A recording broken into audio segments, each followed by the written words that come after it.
चलो आगे बढ़ रहे हैं। अभी इन्वेंट्री की कॉस्ट कैसे निकालते हैं वो देख रहे हैं। कॉस्ट के बारे में मैंने बोला था, कॉस्ट ऑफ परचेज होती है, कॉस्ट ऑफ कन्वर्जन होता है, और ब्रिंगिंग कॉस्ट होती है, और जिसको नहीं लेते वो है। चार चीजें उनको देखो। कॉस्ट ऑफ परचेज में बताता है परचेज प्राइस होती है, उसमें से ट्रेड डिस्काउंट माइनस करना है या रिबेट है तो माइनस करना है, नॉन रिफंडेबल टैक्सेस ऐड करने हैं। कॉस्ट ऑफ कन्वर्जन मतलब अगर हम बना रहे हैं तो जो डायरेक्ट मटेरियल होगा, डायरेक्ट लेबर होगा, और जो खर्चे होते हैं वो ऐड करते हैं। पर खर्चे कौन से ऐड करते हैं? Production overhead. अब ये प्रोडक्शन ओवरहेड कैसे निकालते हैं? दो तरह के होते हैं, फिक्स एंड वेरिएबल। बराबर है।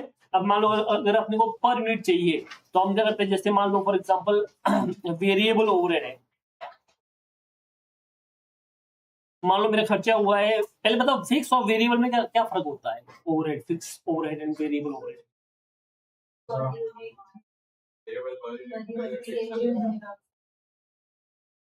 क्या बोला? बोल, एक मिनट बोले। बोल।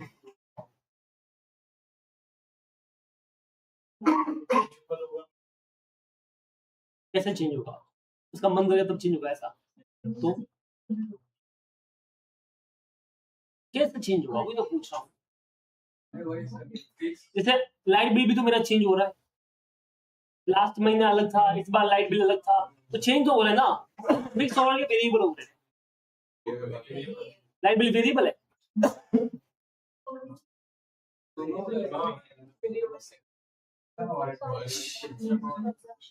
नहीं, जो इसने डेफिनेशन दिया, इसने बोला जो चेंज होता रहता है। रेंट, रेंट लास्ट अलग होगा, इससे अलग होगा, अलग ही होगा ना भाई। लास्ट से मेरा रेंट अलग था, इसका क्लासरूम का, इस साल अलग बढ़ गया, अलग हो गया ना, चेंज हो गया ना। आपकी डेफिनेशन तो फिर तो ये भी वेरिएबल होना चाहिए था। सारे खर्चे वेरिएबल होने चाहिए फिर, क्योंकि हर कोई खर्चा फिक्स तो रहता ही नहीं, हो तो चेंज होता रहता है। सैलरी देख लो, मेरी स्टाफ की सैलरी लास्ट 4 महीने पहले अलग थी, अब बढ़ गई तो ज्यादा हो गई, ये भी अलग हो गया। वेरिएबल वो होता है जो आपके प्रोडक्शन पे डिपेंड करता है। जितना आप जो प्रोडक्शन के साथ में बढ़ता रहता है दैट इज कॉल्ड वेरिएबल।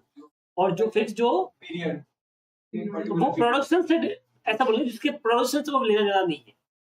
या प्रोडक्शन ज्यादा होगा तो भी उतना ही होगा, प्रोडक्शन कम होगा तो भी इतना ही होगा। जैसे मैं क्लासेस की बात करूँ, और क्लासेस में हमारे दो तरह के खर्चे होते हैं, एक फिक्स होते हैं, एक वेरिएबल होते हैं। फिक्स वो है जिसे रेंट है, तो क्लास में 2 बच्चे बैठेंगे तो भी मुझे उतना ही रेंट पे करना है, और पूरी क्लास बढ़ जाए, 40 बच्चे भी बैठ जाए, 50 भी बैठ जाए, तो भी मुझे उतना ही रेंट पे करना है। मतलब मेरे बच्चे बढ़ने कम होने से इसको लेना। एक होता है वेरिएबल, तो नोट्स का खर्चा। 2 बच्चे आए तो 2 ही नोट्स देने हैं, और ज्यादा बच्चे तो ज्यादा नोट्स देने हैं। मतलब अगर बच्चे कम हुए तो नोट्स पे खर्चा भी कम हो जाएगा, और बच्चे बढ़ गए तो नोट्स का खर्चा भी बढ़ जाएगा। क्या बोल रहा हूँ, समझ में आ रहा है? तो ये वाला खर्चा कौन सा हो गया? फिक्स वेरिएबल वाला हो गया, नोट वाला वेरिएबल हो गया, रेंट वाला फिक्स वाला हो गया। स्टाफ की सैलरी देख लो, 2 बच्चे आए होते तो भी मुझे उसको उतनी सैलरी पे करनी है। मैं ऐसे थोड़ी पूछ सकता हूँ 2 बच्चे आए इसकी सैलरी अभी 10% रहेगी बस, बराबर ना। तो ज्यादा बच्चे आए तो इसकी बोल में डबल सैलरी, ज्यादा बच्चे हो गए। क्या बोल रहा हूँ, समझ में आ रहा है? तो क्या ये बढ़ेगा बच्चे बढ़ने से? नहीं, बराबर है। एक होता है फिक्स ओवरहेड, एक होता है वेरिएबल ओवरहेड। अब क्या होता है, वेरिएबल जो होता है ना वो तो हमेशा डिपेंड करता है प्रोडक्शन के ऊपर। तो अगर इसका पर यूनिट निकालना है तो हमेशा हम डिवाइड करते हैं एक्चुअल प्रोडक्शन। क्या करते हैं? Divide by actual production. समझ में आया? जैसे मान लो मेरा 2 लाख का नोट का खर्चा हो गया, और उसमें मान लेते हैं 50 बच्चे, एक बच्चे पे कितने नोट का खर्चा होगा? 2 लाख डिवाइड बाय 50 कर लो, कितना होता है? 4000, 400, 4, एक बच्चे पे 4000 मेरा खर्चा होता है नोट से। अगर समझो, अगर ये जो खर्चा है ये बच्चे कम होते तो खर्चा भी क्या होता? कम। मान लो मेरे पास 10 बच्चे आए होते तो 4 जाए 10 कितना होता है? 40,000। एक बच्चा आया तो 4,000 खर्चा। तो हम क्या करते हैं, इसमें हमेशा एक्चुअल प्रोडक्शन माइंड डिवाइड करते हैं, बराबर है। अब जब मैं बात कर रहा हूं फिक्स ओवरहेड की, किसकी बात कर रहा हूं बेटा? तो उसमें मैं पता है मैं क्या डिवाइड करता हूं, अगर मान लो मेरा फिक्स ओवरहेड है, उसमें जब डिवाइड करता हूं तो मैं एक्चुअल प्रोडक्शन नहीं करता, मैं करता हूँ नॉर्मल प्रोडक्शन। क्या करना है मुझे? डिवाइड बाय ये डिवाइड। क्या बोला, समझ में आया? तो जब पर यूनिट कॉस्ट निकाल रहे हैं तो आपको हमेशा, अगर सीधी बात हो जाएगी भी, अब सुनना, फिक्स ओवरहेड जो है उसमें क्या डिवाइड करना है अपने को? Normal production. और वेरिएबल ओवरहेड में क्या डिवाइड करना है? Actual production, per unit cost निकालने के लिए। ये ध्यान रखना। तो नॉर्मली हम फिक्स ओवर में नॉर्मल प्रोडक्शन डिवाइड करते हैं, बट कभी मान लो कभी ऐसा सिचुएशन हो गया जहां पे आपका प्रोडक्शन एबनॉर्मली हाई हो गया, एक्चुअल प्रोडक्शन एबनॉर्मली हाई हो गया, तो ऐसे वाले केस में आपको नॉर्मल प्रोडक्शन नहीं करना, जो एक्चुअल प्रोडक्शन जो हायर हुआ है वो करना है। बट वो तब जब एबनॉर्मली ऐसा सडनली हाई हो गया, तो अब ऐसा क्यों किया वो मैं समझा।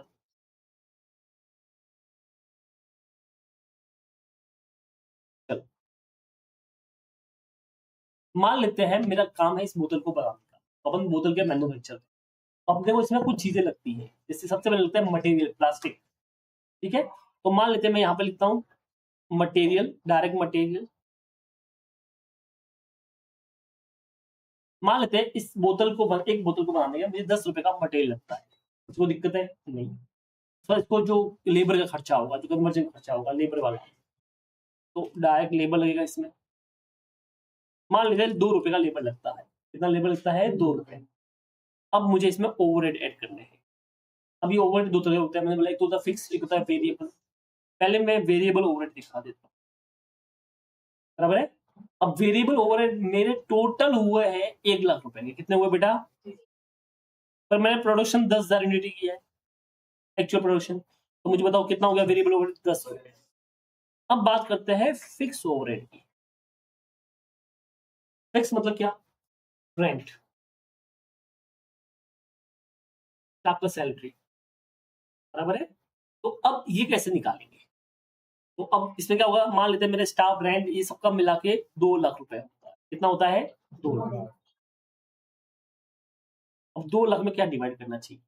फिर बोलते हैं आपको डिवाइड करना चाहिए हमेशा पहले नॉर्मल कैपेसिटी। क्या डिवाइड करना चाहिए? ठीक है, जैसे मान लो मेरी नॉर्मल कैपेसिटी 12,000 की है, तो मैं डिवाइड बाय 12,000। बट कभी कभी सडनली आपके किसी पर्टिकुलर ईयर में सडनली वो कैपेसिटी, मतलब आपने एक्चुअल प्रोडक्शन ओवर हाई कर लिया।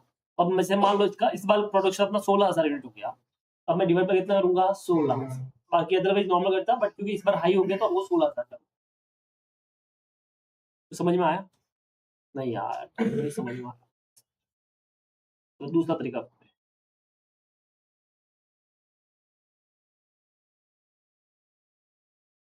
तुम मेरी क्लास में आ गए, ठीक है। अभी मैंने क्या बोला कि मैं इतना तुमसे कमाएगा नहीं, ठीक है। मैंने बोला मैं एक बच्चे पे सिर्फ 1,000 रुपए कमाएगा। कितने कमाएगा? 1,000 रुपए। कैसे मानना है तुम? ठीक है, पर मेरे खर्चा होने के बाद में मैं 1,000 रुपए कमाएगा, बराबर है। तो ये उज्जवल आ गया मेरे पास में, तो कितना पैसा फिर मुझे देना है? तो मैंने बोला देख मेरे कुछ खर्चे होते हैं। बोला क्या खर्चे होते हैं? मैंने बोला सबसे पहले मेरा लगता है मटेरियल। क्या लगता है? मटेरियल। तो बोला सर कितना मटेरियल लगता है आपको? मैंने बोला ज्यादा कुछ नहीं, 2,000 रुपए का मटेरियल लगता है एक बच्चे पे। क्या बोले, समझ में आया? बराबर है। फिर आता है डायरेक्ट लेबर, फैकल्टी, चाहे लेबर, तो उसका मान लो लगता है 3,000 रुपए। फैकल्टी को मैं 3,000 रुपए दूंगा, बराबर है। तो मेरा डायरेक्ट लेबर हो गया और मटेरियल हो गया। अब आते खर्चे, खर्चे भी तो मैं तुमसे ही लूंगा। अब मेरे दो तरह के खर्चे होते हैं, एक होते नोट्स के, अब मुझे पता नोट्स का खर्चा तो मेरा वेरिएबल ओवरहेड है, वो तो फिक्स ही है, मतलब वो तो पता ही है ना। तो मैंने बोला तेरे ऊपर कितना अकाउंट सब नोट्स मिला के 3,000 रुपए नोट्स का होगा, तो 3,000 रुपए ये ले लिया। तो यहाँ तो मुझे कोई दिक्कत नहीं, तो पर आराम से मिल जाता है। दिक्कत सबसे बड़ी होती है फिक्स ओवरहेड में। जैसे मेरा स्टाफ का सैलरी है, ठीक है, और रेंट है, बराबर है। तो ये सब मिला के 2 लाख रुपए है। तो क्या मैं 2 लाख डायरेक्ट ऐड कर लूँ इसके अंदर?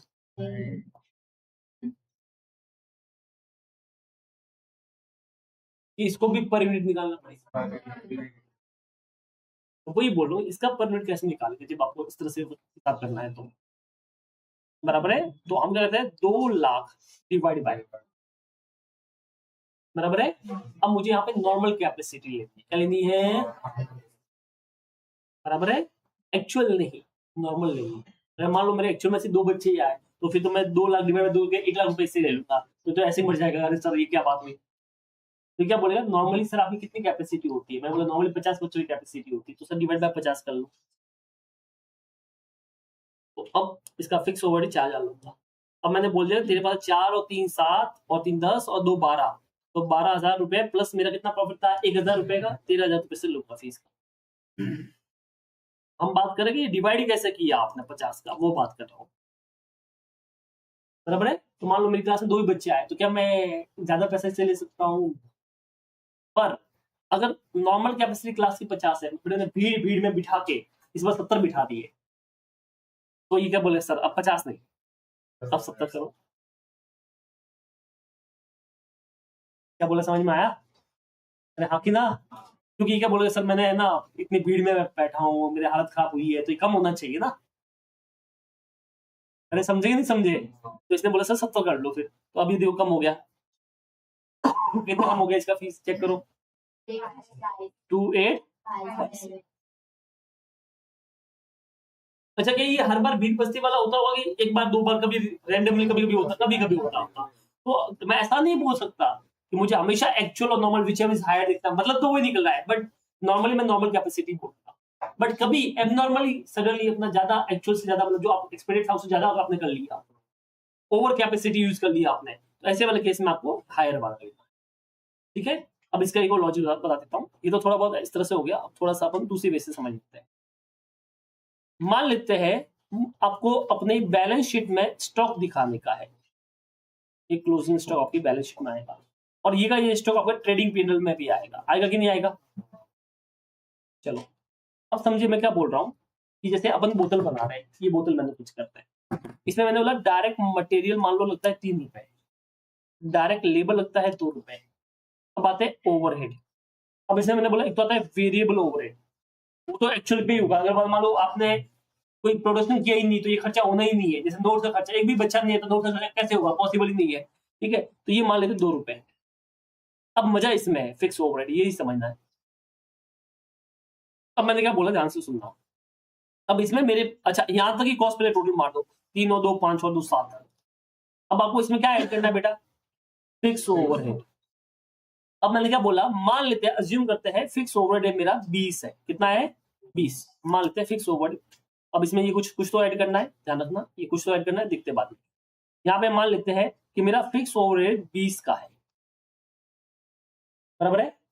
अब यहाँ पे मैं बात कर रहा हूं प्रोडक्शन की, अब ये प्रोडक्शन में 3 कॉम्बिनेशन हो सकते हैं, कितने कॉम्बिनेशन हो सकते हैं 3, एक्चुअल और नॉर्मल, इनके साथ 3 कॉम्बिनेशन हो सकते हैं।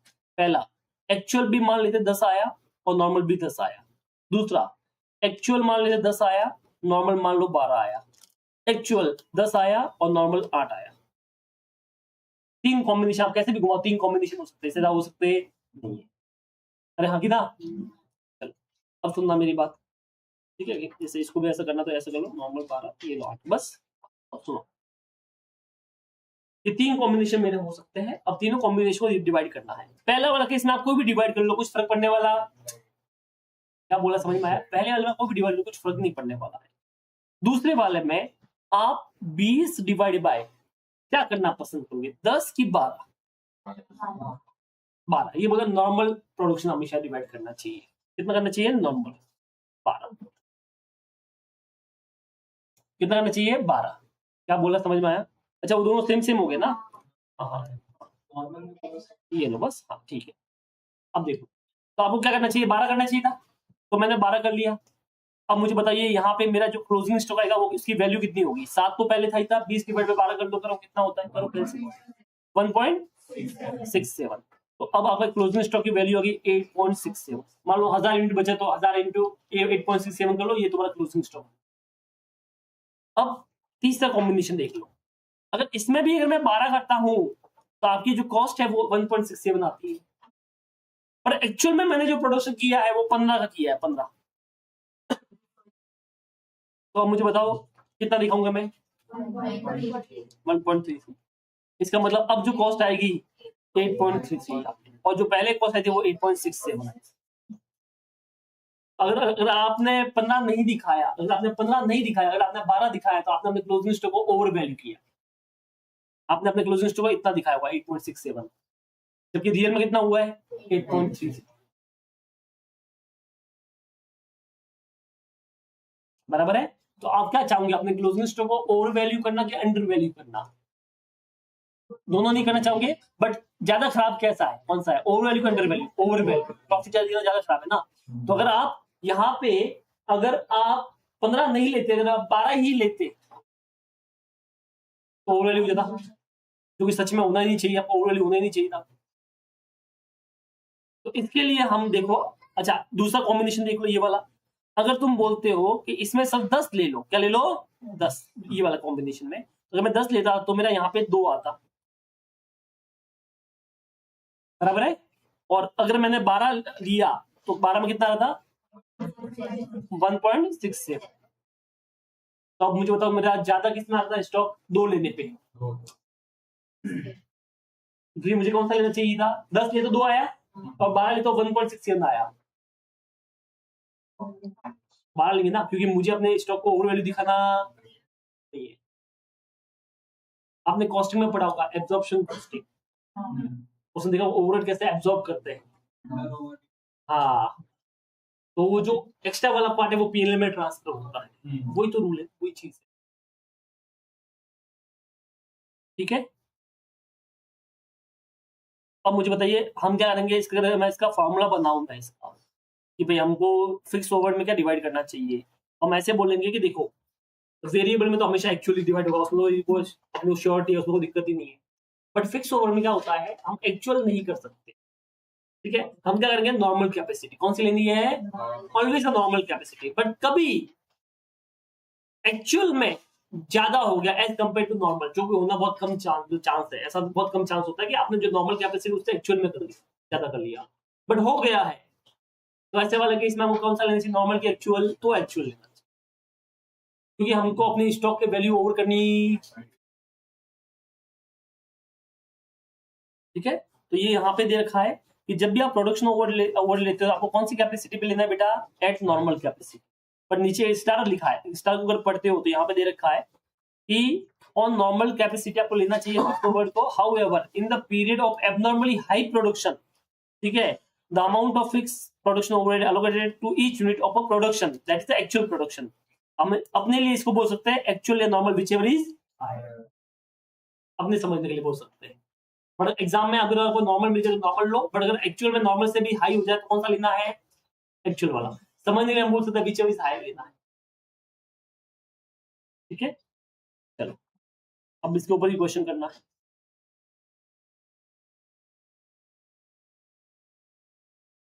क्वेश्चन नंबर 4 निकालिए। You are required to value the inventory per kg of finished goods consisting of material cost, labor cost, variable overhead cost. Fixed production overhead आपको दे रखा है कि working capacity normal capacity 2 lakh KG की है और 20 लाख का खर्चा हुआ है, 4000 किलो अभी भी स्टॉक में पड़ा है। तो अगर मुझे ये तो पता है मेरे पास कितना स्टॉक में पड़ा है, पर मुझे कॉस्ट पर यूनिट निकालनी पड़ेगी। क्या बोला, समझ में आया?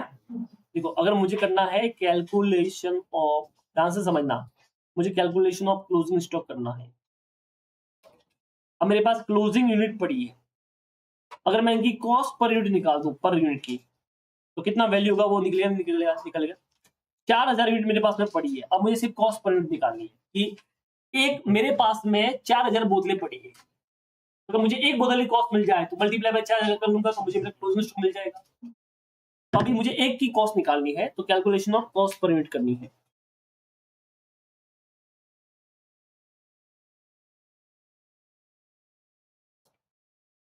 अब एक की कॉस्ट कैसे निकालेंगे, तो जो जो खर्चे किए वो सब ले लो, बराबर है। तो सबसे पहले क्या लेते हैं अपन, डायरेक्ट मटेरियल, डायरेक्ट मटेरियल कितना, डायरेक्ट मटेरियल 200 रुपया पर केजी, 1 किलो का 200 रुपया। इसके अलावा भी खर्चा हुआ है, हाँ। डायरेक्ट लेबर कितना खर्चा हुआ है 40 रुपया, वो भी ले लिया। फिर ओवरहेड हुआ है, अब वेरिएबल ओवरहेड ले लो बेटा, वो भी पर यूनिट दे रखा है, कितना है 20। अब आता है मेन चीज जिसे अपन बोलते हैं फिक्स ओवरहेड। क्या मैं पूरा 20 लाख रुपए इसमें ऐड कर लूं, गलत हो जाएगा ना, तो हमको 20 लाख को डिवाइड करना पड़ेगा, ये तो कंफर्म है। अब मैंने क्या बोला, इसको करना है डिवाइड बाय नॉर्मल कैपेसिटी। किससे करना है? अगर एक्चुअल दे रखा होता अलग बात थी, बट यहाँ पे एक्चुअल तो कुछ है नहीं, तो हमको करना है नॉर्मल कैपेसिटी। कितनी नॉर्मल कैपेसिटी है? 2 लाख, तो 10 रुपए। तो मुझे बताइए टोटल कॉस्ट कितना हो गया? 270। एक बोतल मुझे 270 रुपए में पड़ी है, तो इसकी कॉस्ट 270 रुपए हो गए। मेरे पास में कितनी बोतलें पड़ी है? 4000। तो इसकी टोटल कॉस्ट कितनी होगी?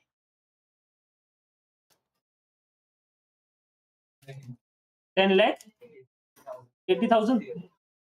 बस ये होगी मेरा क्लोजिंग स्टॉक। क्या था इसके अंदर बताओ, समझ में आया? अब अगर मान लो इसी क्वेश्चन में एक्चुअल प्रोडक्शन भी दे रखा होता, और वो होता एक्चुअल प्रोडक्शन होता, मान लेते हैं 1 लाख रुपए, 1 लाख यूनिट, तो मुझे सेम आंसर लेना था, कोई 2 लाख से ही करता। बट अगर मान लो एक्चुअल प्रोडक्शन दे रखा था होता 2.5 लाख, तो 2.5 लाख वो एबनॉर्मली हाई हो गया मेरा बनना।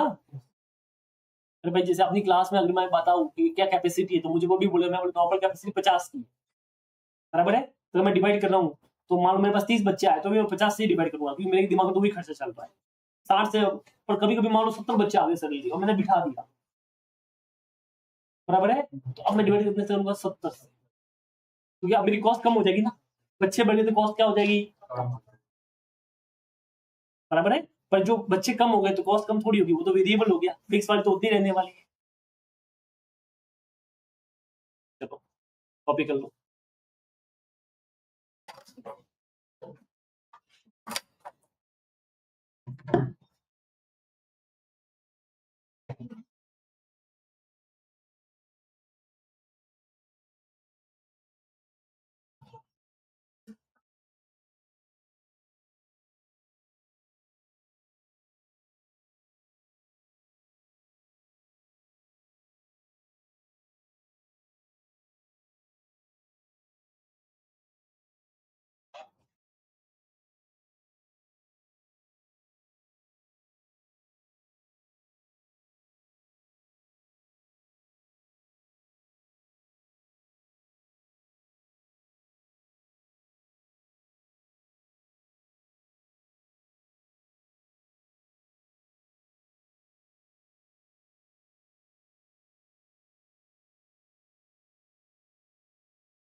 चलो आगे बढ़ते हैं।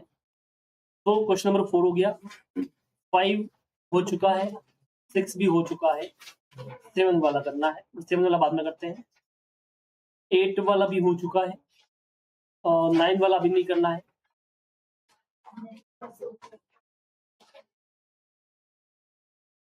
11 वाला निकल, क्वेश्चन नंबर 11 एक बार तुम करो अपने हिसाब से, पता तो चले क्या सीखा तुम। चलो देख लेते हैं। Anil Pharma Limited ordered 16,000 kg of certain material at 160 per unit. The purchase price includes GST rupees 10 per kg, in respect of which full input tax rate is admissible. तो मुझे बताओ क्या ये रिफंडेबल हुआ कि नहीं हुआ? हो गया। तो ये ऐड नहीं होना चाहिए, तो लेस करना पड़ेगा, बराबर है। तो देखो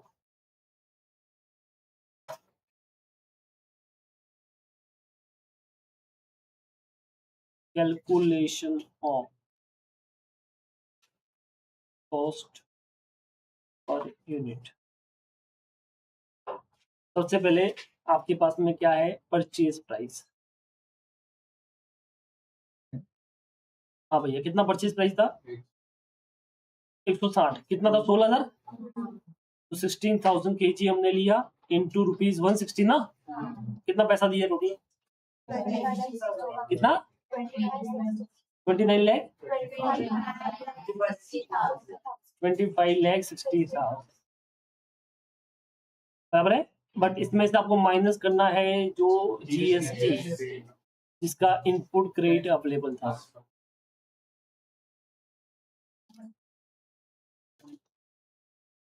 बराबर है, कितना आएगा वो बेटा? 16,000 इंटू 10 रुपए के हिसाब से 1,60,000। बताओ कितनी वैल्यू बच गई? 24 जो कि नेट परचेज प्राइस। बराबर है। अब क्या होगा आगे देखो, अब हमने कुछ फ्रेड किया है तो उसमें ऐड हो जाएगा, ऐड फ्रेड। कितना फ्रेड पे किया हमने बेटा? 160। और कोई खर्चा किया इसके ऊपर? नहीं, खर्चा तो इतना, खर्चे नाम पे तो सिर्फ इतना ही था। बराबर ना? हाँ।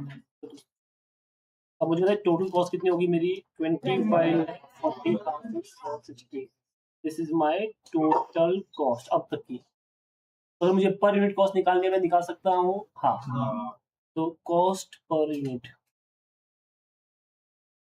तो आप देखेंगे 25,40,160 डिवाइड बाय, वैसे तो मुझे 16,000 किलो करना चाहिए बट मैं 16,000 नहीं कर सकता क्योंकि उसमें मेरा नॉर्मल लॉस भी होगा। मैंने क्या बोला, आप ऐसे मानेंगे कभी वो उसका पार्ट तो आप माइनस कर लीजिए। तो कितना परसेंट था बेटा ये नॉर्मल लॉस? 2%। अब 2% माइनस कर लीजिए, मोटा मोटी 320। अब बताइए तुम्हारी कॉस्ट पर कितनी आ गई? 162 पर केजी।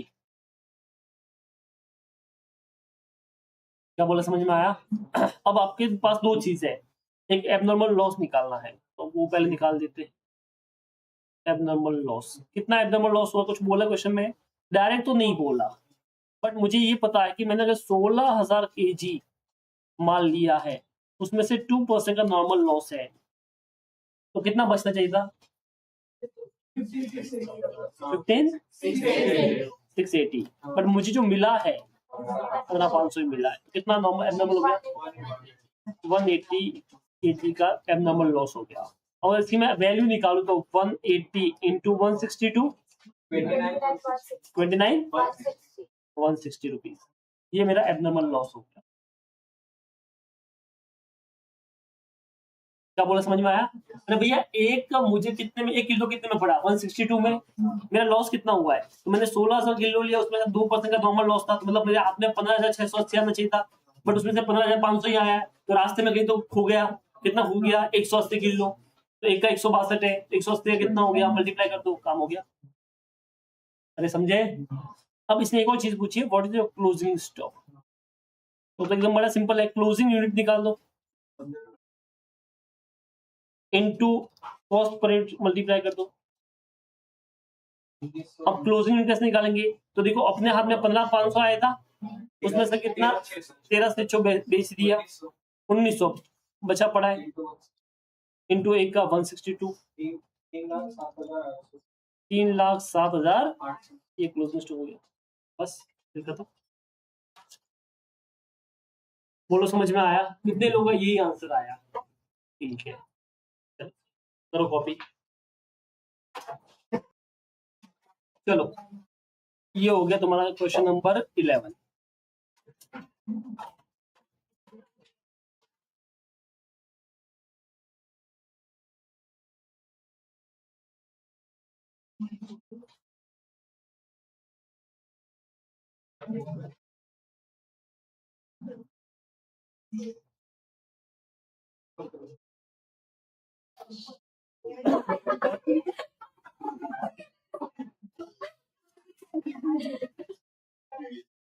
किसको तो धमकी दे रही है?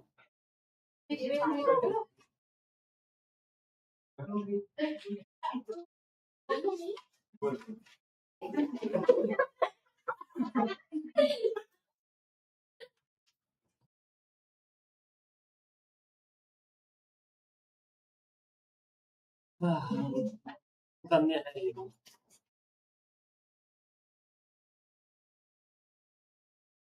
चलो आगे बढ़ रहे हैं अपन। अब हमको सीखना है रॉ मटेरियल को कैसे वैल्यू करना है, इसको वैल्यू करना सीखना है, रॉ मटेरियल। ठीक है, अब रॉ मटेरियल के बारे में एकदम सिंपल सा रूल दे रखा है, ये रहा, पढ़ो पहले तो ये पढ़ो और मुझे बताओ क्या समझ में आया। नीचे वाला when we have to use the replacement cost.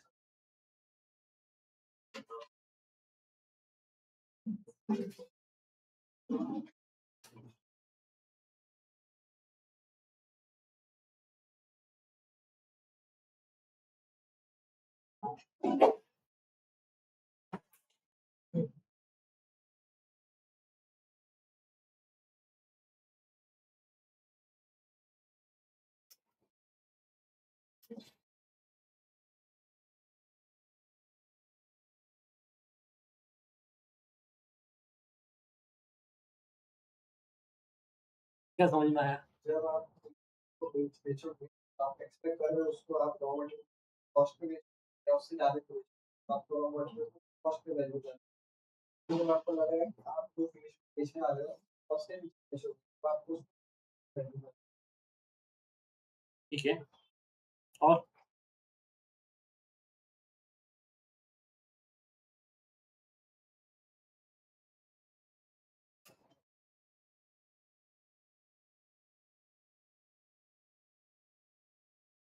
और क्या समझा? तो बेटा समझा।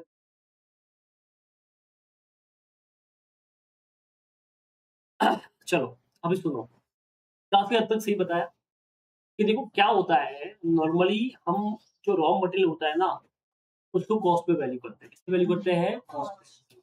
रीजन एकदम सिंपल है कि रॉ मटेरियल जो होता है, ठीक है, वो अलग टाइप का हो सकता है, अलग चीजें हो सकती है। अब सबका एनआरवी एनआरवी निकाल कहाँ जाएंगे? जैसे मान लो मैं फर्नीचर बता रहा हूँ, तो फर्नीचर में अलग चीजें काम आ रही है, लकड़ी काम आ रही है, स्टील काम आ रहा है, नट बोल्ट जो तुम बोल रहे हो वो काम आ रहे हैं, बराबर है, सरमाइका काम आ रही है। तो मैं कितनों का एनआरवी निकाला जाएगा? अचार बना रहा है तो आम आ रहा है, ऑयल आ रहा है, डिफरेंट डिफरेंट टाइप के मसाले काम आ रहे हैं, तो कहाँ मैं किसको निकाला जाएगा? पानी पूरी बना रहा है तो आलू काम आ रहा है, प्याज काम आ रहा है, टमाटर काम आ रहा है, धनिया काम आ रहा है, कितनी सारी चीजें काम आ रही है, कहाँ सबका एनआरवी निकाले जाऊंगा?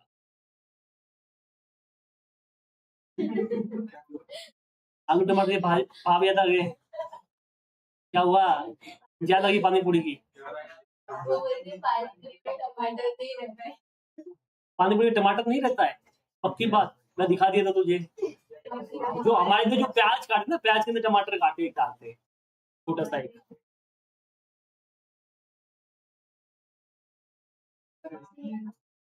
मैं बताऊंगा तुझे, इधर सामने दिखा दूंगा। वो बहुत कम क्वांटिटी में होता है, इसके से वो इतना नहीं दिखता है, वो कभी कभी थोड़ा बीच में आता है, ऐसा है। हाँ, तो सेव पूरी बनाते तो उसके ऊपर आता है ना फिर, तो वो मसाला तो उसके सामने बनाया ना, फिर काम तो वो सब कर रहा है ना। बेल बना रहा है, बेल में टमाटर नहीं आता। चलो इतनी बड़ी पंचायत है ना ये, टॉपिक कितना बड़ा है, टमाटर आता है कि नहीं आता?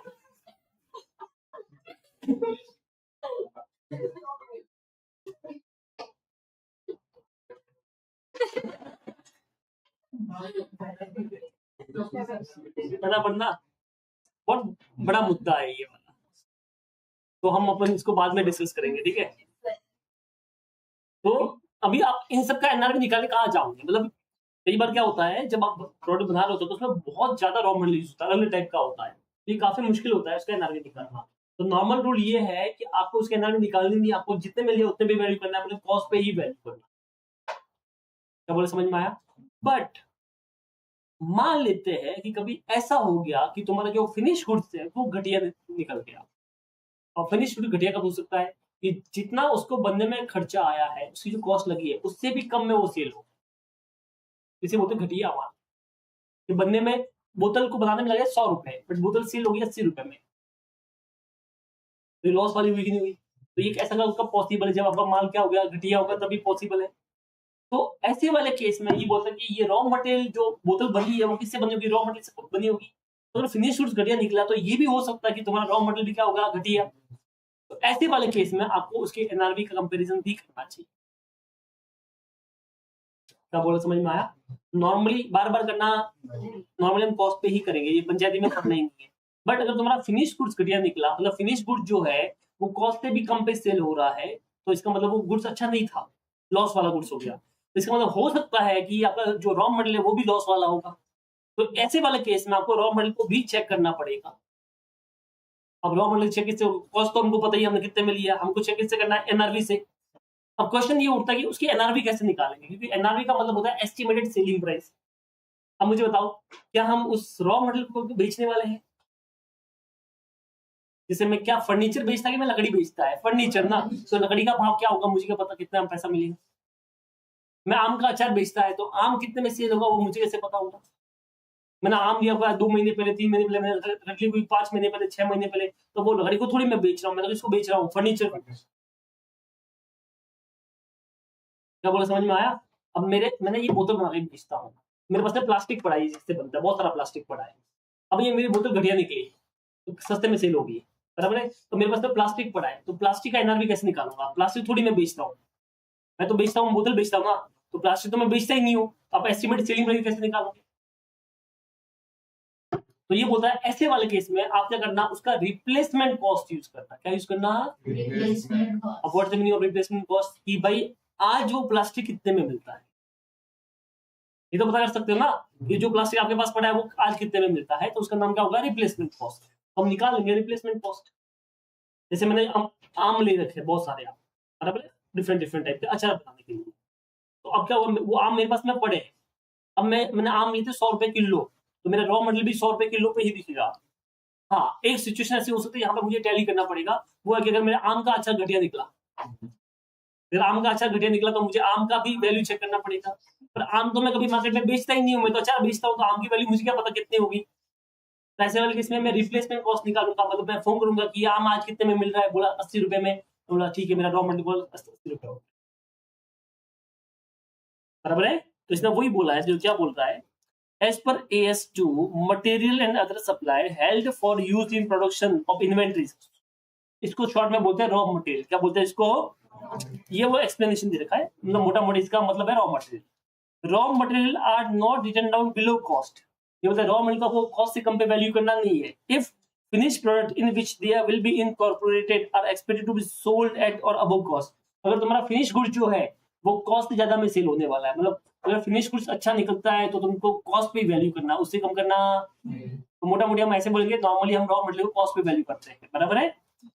However, when there has been decline in the price of material, अब ऐसा हो जाए तुम्हारा मटेरियल का प्राइस भी कम हो जाए, and it is estimated that the cost of finished product will exceed the NRV, cost exceed हो गया मतलब एनआरवी कम हो गया, एनआरवी कम होता है जब घटिया माल में होता है। The material are written down to NRV, तो उस ऐसे वाले केस में जो मटेरियल है उसको भी हम किस पे लेके आएंगे? एनआरवी पे। अब मटेरियल का एनआरवी कैसे निकालेंगे, वो भी टास्क है। तो बोला in such circumstances the replacement cost of the material may be the best available measurement measure of the NRV, तो इस वाले केस में हम रिप्लेसमेंट कॉस्ट यूज। अरे समझ में आया तुमको? तो देखो अपन एक सिंपल बोलते हैं, अगर मेरा फिनिश गुड्स या तो कॉस्ट पे या कॉस्ट से ज्यादा पे सेल होता है, मतलब या तो अच्छा है तो हम उसको वैल्यू करेंगे कॉस्ट पे, अगर मेरा फिनिश गुड्स कॉस्ट से कम पे सेल हो रहा है मतलब घटिया माल, तो ऐसे वाले केस में हम उसको एनआरवी पे वैल्यू करेंगे। But we don't have any NRV, तो हम एनआरवी के बदले क्या यूज करेंगे? रिप्लेसमेंट कॉस्ट, ठीक है, बराबर है। चलो क्वेश्चन कर लेते हैं जिससे क्लियर हो जाएगा मामला।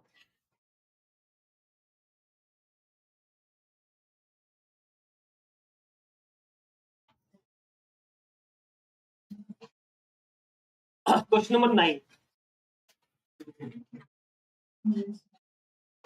Question number 9, USA limited purchase raw material at 400 पर केजी, आपने 400 रुपए से रॉ मटेरियल मान लेते हैं आम परचेज किए 400 रुपए से। Company does not sell the raw material, company आम नहीं बेचती है, but used in production of finish goods, वो अचार बनाने में यूज करती है। The finish goods in which raw material is used are expected to be sold at below cost, और तुम्हारा जो अचार बनेगा वो कॉस्ट से भी कम पे सेल होगा, मतलब घटिया निकल रहा है। At the end of the counting year company having 10,000 kg of raw material, तुम्हारे पास 10,000 किलो आम पड़ा है। As the company never sell the raw material, company कभी आम बेचा ही नहीं है। It does not know the selling price of raw material, इसके लिए उसको आम की सेलिंग प्राइस नहीं पता है। And hence cannot be calculate the NRV, तो वो बोलती है मैं NRV निकाल नहीं सकता, ठीक है, for the valuation of inventory. However, हाँ, बल्कि उसको ये पता है कि अगर सेम आम आज लेने जाए तो 300 रुपए में मिलते हैं, तो बताओ कैसे वैल्यू करेंगे रॉ मटेरियल को 300 में। 10,000 इंटू 300 बराबर ना, एग्जाम में लिखा जाता है 10,000 इंटू 300 खत्म, बराबर ना, 4 मार्क मिल गया ऐसा। तो पूरा वो जो अभी रूल पड़ा वो पूरा लिखना पड़ेगा अपने को, ठीक है। चलो फिर लास्ट में आप लिख सकते हो कि therefore in this case USA Limited will value the inventory of raw material at 30 lakh rupees, that is 10,000 into 300 rupees। क्या बोला, समझ में आया? तो जब रॉ मटेरियल निकालने का आए उसका आंसर 1 लाख का हो तो आपको ये रॉ मटेरियल को कैसे वैल्यू करना है वो रूल लिखना पड़ेगा।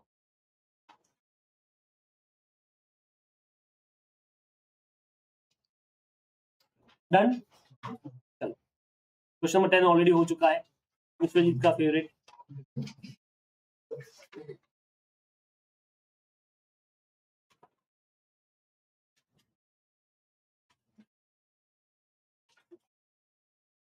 चलो क्वेश्चन नंबर 14,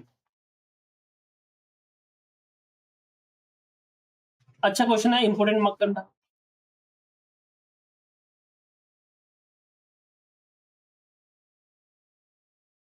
करे शुरू, अरे मुन्ना करे। A Limited is engaged in the manufacture of chemical Y for which raw material X is required। तो आपकी कंपनी है वो कुछ केमिकल Y बना रही है, तो ये तुम्हारा फिनिश गुड्स हो गया, सिंपल वर्ड में आम का अचार, और उसके लिए रॉ मटेरियल X नहीं आम चाहिए होंगे, बराबर है। हाँ, company provide you the following information, raw material X यानी आम कितने में मिलते हैं, तो आम का कॉस्ट प्राइस है 400, बट आम को लाने में खर्चा भी होता है 40 रुपए। हमको पता है कि हम कभी भी कॉस्ट निकालते हैं उसमें लाने के खर्चे भी ऐड करते हैं, एक्चुअल कॉस्ट कितनी होगी 440।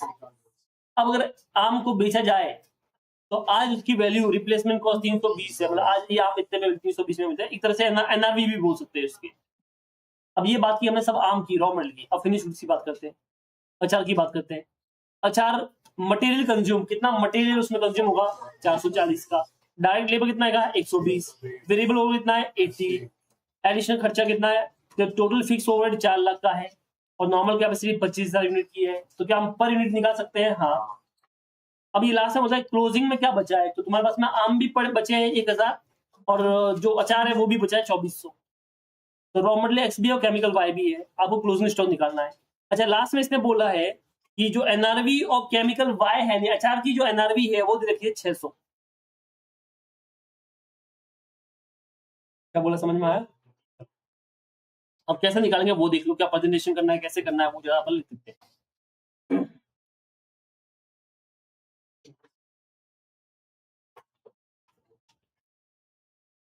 कैलकुलेशन ऑफ क्लोजिंग स्टॉक,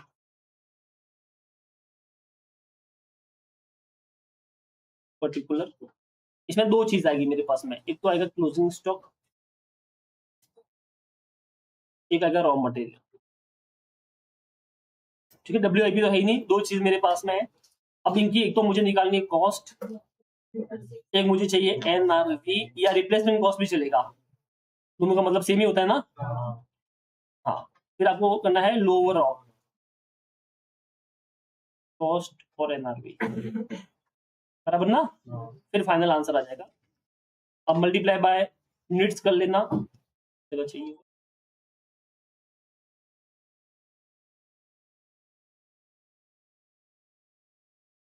ठीक है, मल्टीप्लाई बाय यूनिट कर लेना, क्लोजिंग यूनिट जो भी होगी तो ये अमाउंट में मिल जाएगा, ठीक है। चलो अब क्लोजिंग स्टॉक की कॉस्ट नहीं पता है, रॉ मटेरियल की भी नहीं पता है, तो पहले तो कॉस्ट निकालनी पड़ेगी। NRV दोनों की पता है, क्लोजिंग स्टॉक की कितनी है 600 और इसकी कितनी है 320, ये पता है, बराबर है। तो ये पहले ये निकालते हैं cost of raw material,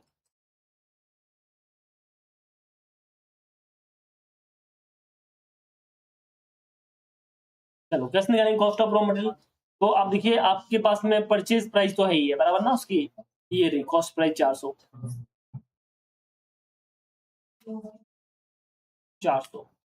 add कर लेंगे इसमें फ्रेट इनवर्ड 40, तो टोटल हो गया 440, तो ये 440 यहाँ पे आ गया, ये आ गया वर्किंग नोट नंबर 1। क्या बोले, समझ में आया? और working note number 2 cost of finish goods,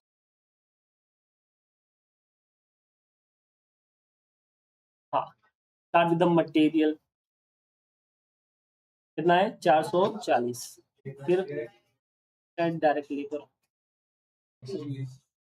120, फिर शॉर्ट में लिखा हूँ VOH वेरिएबल ओवरहेड कितना है 80। अब एग्जाम में पूरा लिखना, फिर अगर फिक्स ओवरहेड, अब ये निकालना पड़ेगा, कैसे निकाला वो भी दिखाना पड़ेगा, कैसे निकाला 4,25,000 16 रुपए, तो मोटा मोटी मुझे मिल गया 656 बराबर है। तो ये 656 मिल गया, that is the working note number 2। पहले तो फिनिश गुड्स की बात करते हैं, फिर 656 और 600, तो माल अच्छा निकला कि घटिया निकला, घटिया, तो मैं यहाँ पे 600 लूंगा। अब कितनी यूनिट मेरे पास में पड़ी है, क्या निकल पाएगी 2400, तो मल्टीप्लाई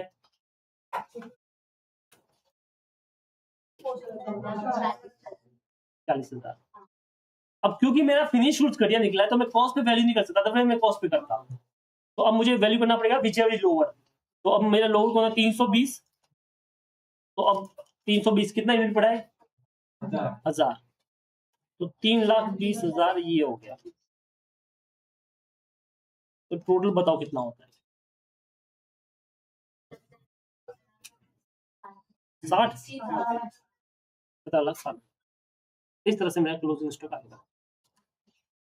क्या बोला समझ में आया? प्रेजेंटेशन कुछ इस तरह से करनी है कि मेन आंसर वो रहेगा, बाकी तो दिखा दिया।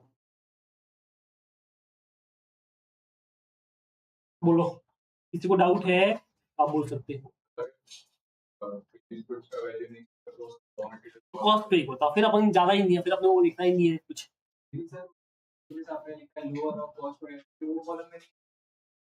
पर मुझे तो पता था इसके लिए मैंने लिखा। किसमें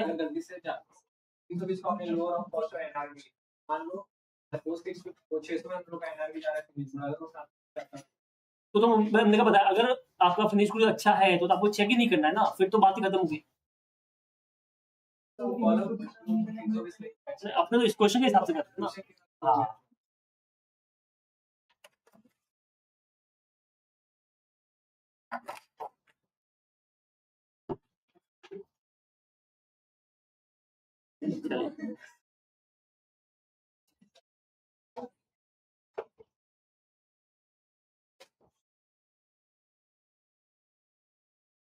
चलो ये क्वेश्चन का तुम बताओ, क्वेश्चन नंबर 16 क्या है देखो। Mister Mehul give the following information relating to the items forming the part of the inventory as on 31st March 2015. His factory produced product X using the raw material A. 600 unit of raw material purchase at 120, 120 का cost है, replacement cost 90 है। तो replacement cost तब काम आएगा अगर वो finish goods हम में भी सो होता है, otherwise okay. 500 unit of partly finished goods in the process of producing X and the cost incurred till the date is 260. This unit can be finished next year by the incurring additional cost of 60 rupees.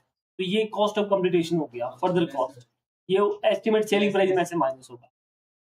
1500 unit of finish product x and total cost incur 320 per unit. ठीक है, आपका जो finish goods है उसकी जो cost अब तक इंकर हुई कितनी हुई है 300 पीस, एक्सपेक्टेड सेलिंग प्राइस 300 है, आपको बताना है। अब देखो सबसे पहले फिनिश गुड्स का कंपैरिजन करते हैं। 320 की कॉस्ट है और 300 का सेलिंग प्राइस है।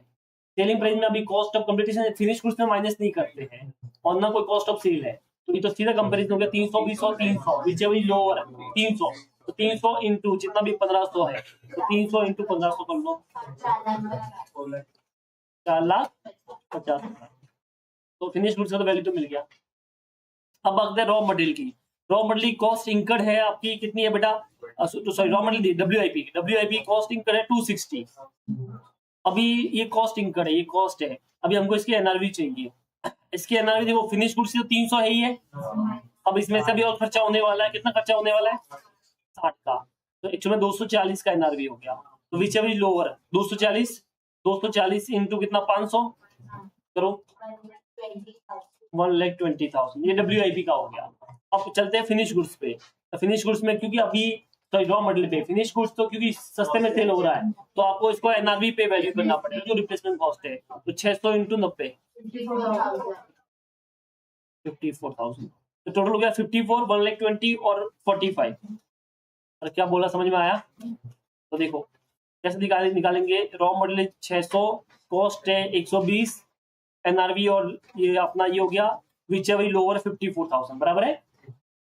फिनिश गुड्स जो है उसमें आपका 1500 यूनिट था, 320 ये है, 300 है, लोअर 450 हो गया।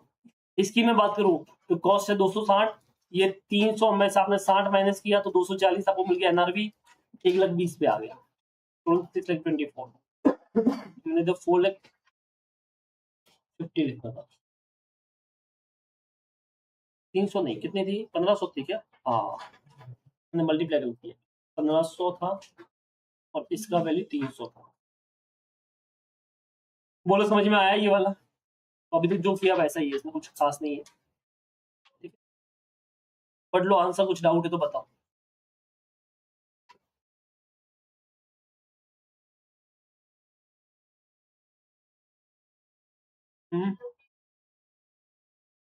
नहीं वो गलत किया है, हटा दो।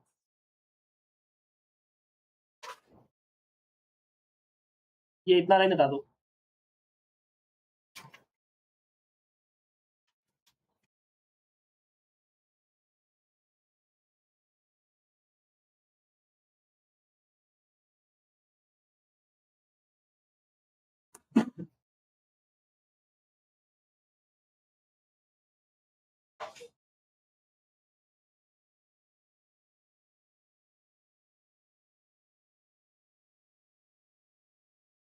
Okay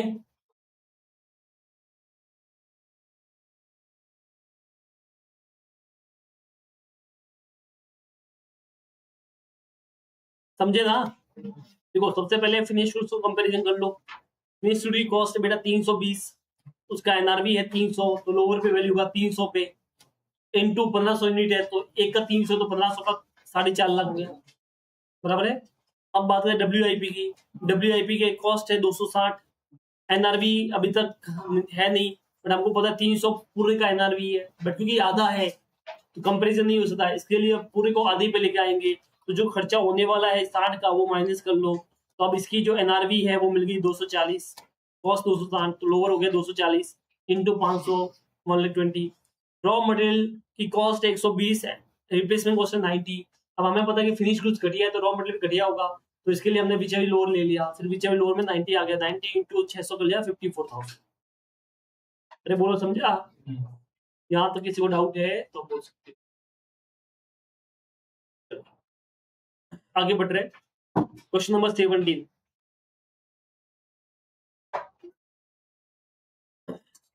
A company had 5,000 units of stock A, costing 50 rupees each on 31st March 2014.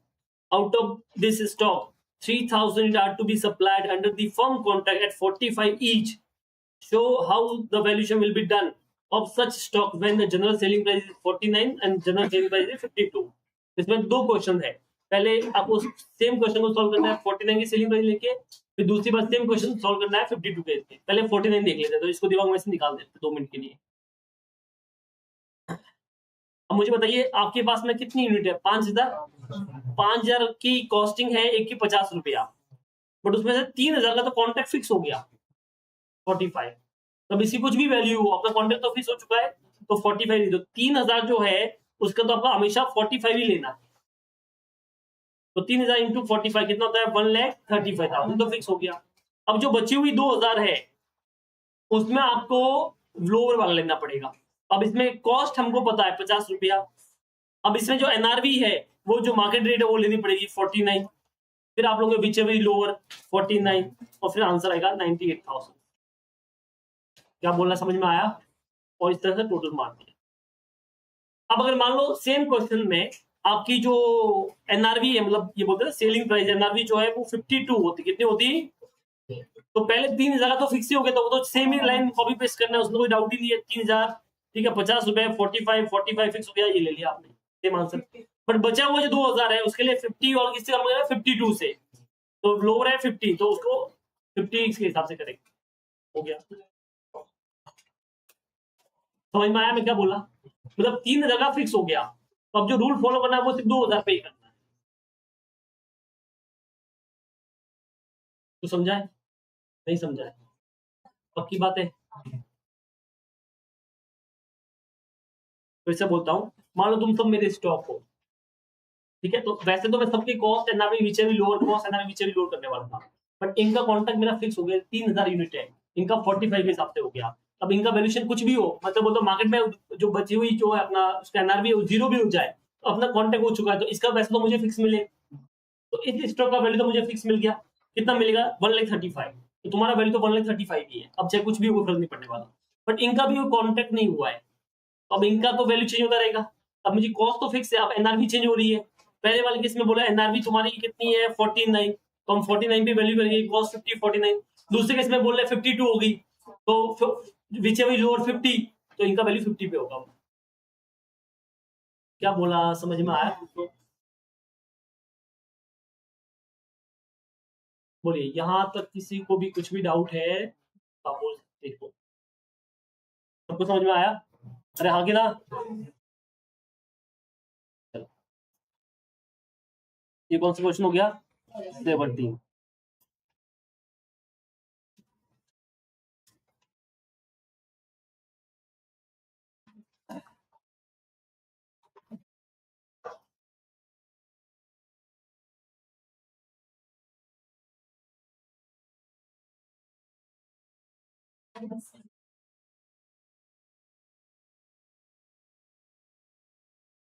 चलो क्वेश्चन नंबर 7 देख लो।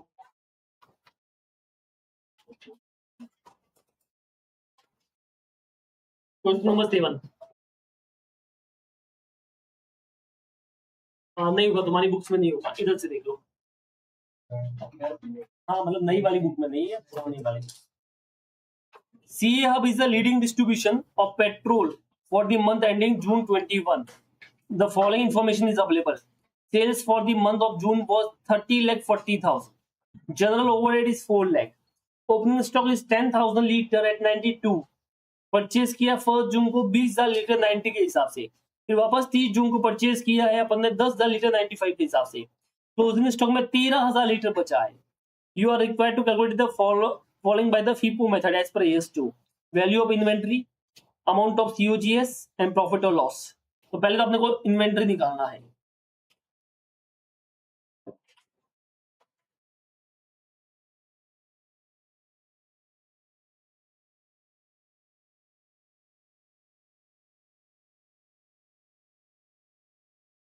सबसे पहले तो आप ये समझिए, डेट वाइज बात करो, डेट, पर्टिकुलर, क्वांटिटी, रेट और अमाउंट। सबसे पहले मेरे पास कौन ओपनिंग स्टॉक में कुछ पड़ा है, बराबर ना? तो अगर मैं 1 जून को मैंने परचेज किया तो जो भी आपका रहेगा, ठीक है, 1 जून 21 को मेरे पास में ओपनिंग स्टॉक था। कितना क्वांटिटी था बेटा ओपनिंग स्टॉक? 10,092 के हिसाब से, तो ये 10,092 के हिसाब से हो गया। मतलब कितना अमाउंट होता है? 9,20,000। फिर मैंने परचेज किया है, ठीक है, कौन सी डेट पे परचेज किया है बेटा? 1 जून को। ये डेट कुछ भी उससे 1 अप्रैल मान लेते हैं, 1 जून को चलो परचेज किया। कितना परचेज किया है? 20,000। कितनी रेट के हिसाब से? कितना? 90। कितना होता है? 18 लाख। फिर वापस मैंने परचेज किया है 30 जून को 10,000 95 के हिसाब से। तो टोटल मेरा कितना हो गया स्टॉक मेरे पास में?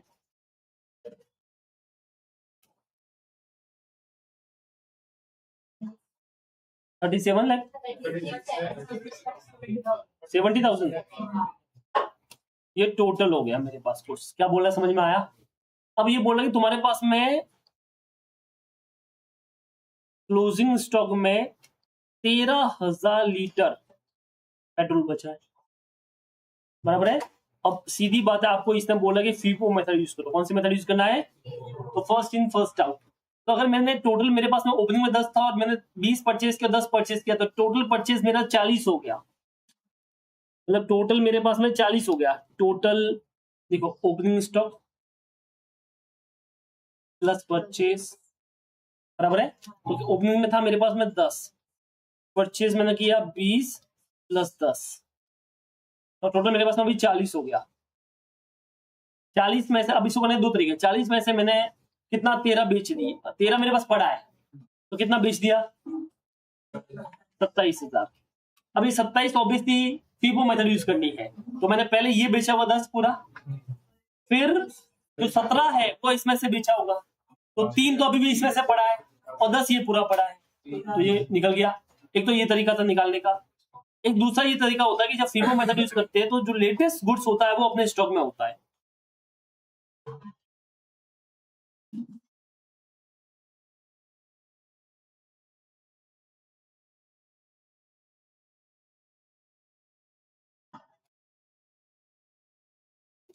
तो जो लेटेस्ट गुड्स होता है वो अपने स्टॉक में होता है। तब लेटेस्ट गुड्स कौन सा होगा, तो 13,000 बचा है, तो उसमें से 10,000 तो ये वाला ही होगा। तो मैं ऐसा बोल दूं 10,000 लीटर तो मेरे पास 95 वाला ही होगा, 9,50,000 वाला। और जो बचा हुआ 3,000 लीटर है वो ऊपर में से होगा, तो 20,000 में से 3,000 लीटर, 3 कैसा आया 13 में से 10 माइनस कर लिया, टोटल 13 था ना, उसमें 10 माइनस कर 3 बच गया, 3 जो होगा वो 90 वाला होगा, तो 2,70,000। तो बताओ मेरा कितना हो गया टोटल, 12,20,000। क्या ये तुमको समझ में आया? मैं क्या बोल रहा हूँ ध्यान से समझना। ये मैंने 10 रुपए से खरीदे, ये मैंने 20 रुपए से खरीदे, ये मैंने 30 रुपए से खरीदे, और वो वाले मैंने 40 रुपए से खरीदे। क्या बोला, समझ में आया? अलग रेट से खरीदे। अब इसमें से मैंने 3 को बेच दिया, कितने को बेच दिया 3 को। अब फीफो मेथड तो पहले इनको बेचूंगा, फिर इनको बेचूंगा, फिर इनको बेचूंगा, तो मेरे पास स्टॉक में वही तो होंगे। क्या बोला, समझ में आया? तो ये ऐसा समझो, ये वाला मेरा 10,000 लीटर है, ये वाला मेरा 20,000 लीटर है, और ये वाला वापस मेरा 10,000 लीटर है। अब मैंने इसमें से कुछ बेच दिया है, मेरे पास में सिर्फ 13,000 लीटर बचा है, फीफो मेथड है, तो मेरे पास में कौन सा स्टॉक होगा, ये वाला होगा कि लास्ट वाला? अब 13,000 तो उनका लिमिट है, तो उसका तो 10,000 ही है, तो 10,000 लीटर उसमें से हो गया। अब थोड़ा बहुत इसमें से बचा होगा, बचा हुआ कितना कितना था, 13 में से 10 चला गया, 3 इसमें से होगा, निकल गया। क्या बोला, समझ में आया तुमको? अरे हाँ की ना, वरना वो फाउंडेशन में पढ़ा था, पता है वो टेबल बना, पूरा टेबल बना करो, वो वाला करना पड़ेगा। हाँ मुझे लगा कि आप कोई बनाओगे। नहीं, हम बड़े हो गए तुमको। नंबर टू में क्या है, क्या पूछा इसने, cost of goods sold, COGS।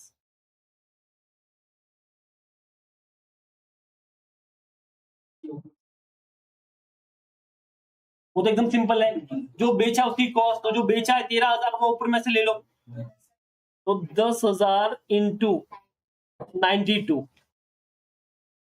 9,20,000 ना, और आपने टोटल कितना बेचा है 17 ना, 17। अच्छा कितना मैं लिख भी देता हूँ, टोटल अपने पास में टोटल था 40,000 लीटर, उसमें से क्लोजिंग स्टॉक माइनस कर लो, 27 ना, नहीं 13, तो ये 27,000 आ जाएगा। क्या बोला, समझ में आया?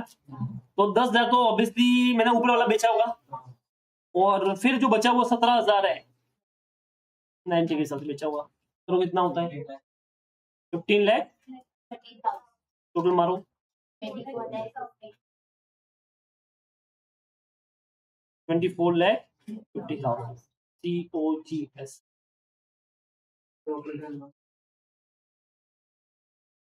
क्या क्या COGS कैसे, ये समझ में आएगा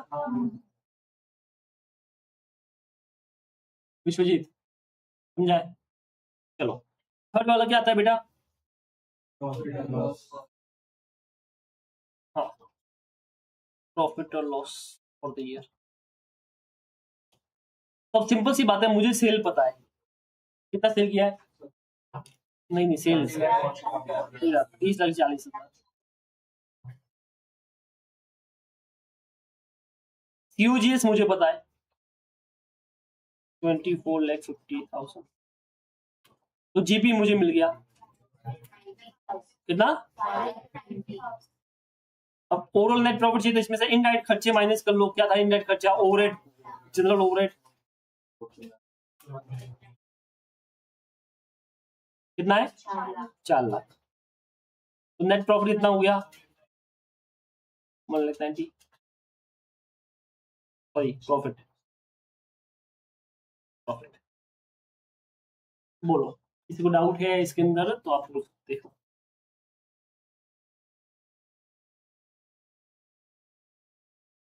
समझा?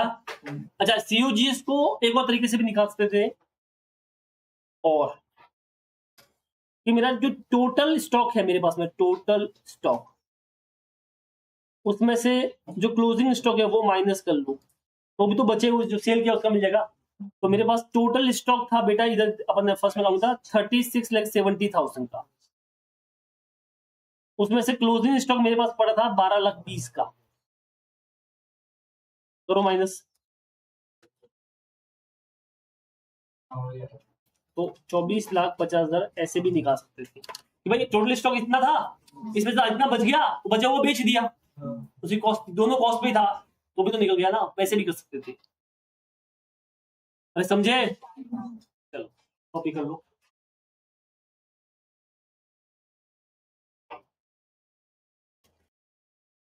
चलो आगे बढ़ते हैं अपन।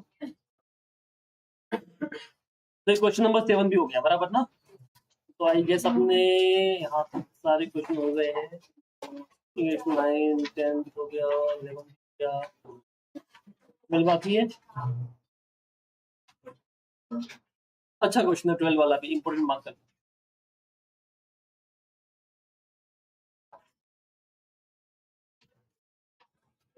करें शुरू।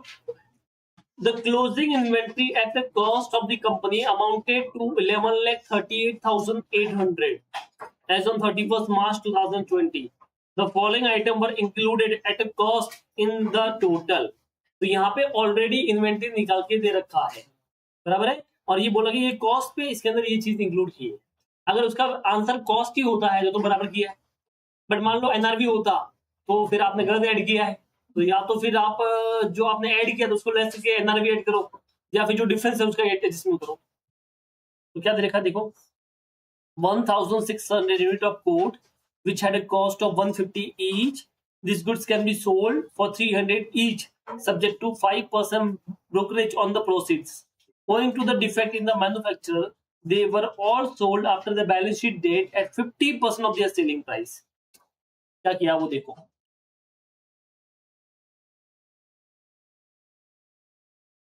क्या क्वेश्चन नंबर है इसका 12।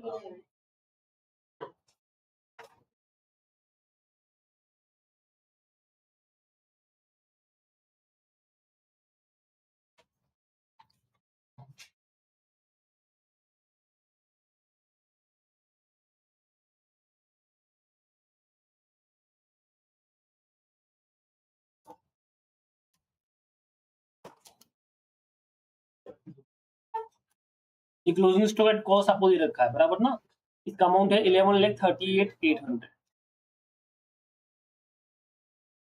अब इसमें हमको एडजस्टमेंट करना है कोड का।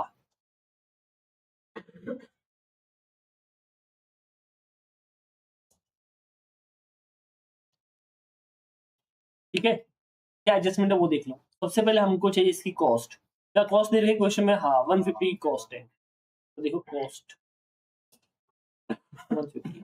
अभी चाहिए अपने को इसकी एनआरबी, एनआरबी कितनी होगी, तो ये बोलता है ये कोड को आप 300 में बेचोगे और 5% का ब्रोकरेज चुका, बट बाद में पता चला कि ये तो घटिया माल निकला, अब ये 300 का नहीं सेल होगा, 50% कम पे होगा, तो एक्चुअल में इसकी एनआरबी 300 होनी चाहिए, 50% कम होनी चाहिए, कम, तो देखो 300 में से आप 50% माइनस कर लो, तो एक्चुअल में इसकी जो वैल्यू मिलती है 150 रुपए मिलती है, बट इसमें आपको खर्चा भी करना पड़ेगा 5% का।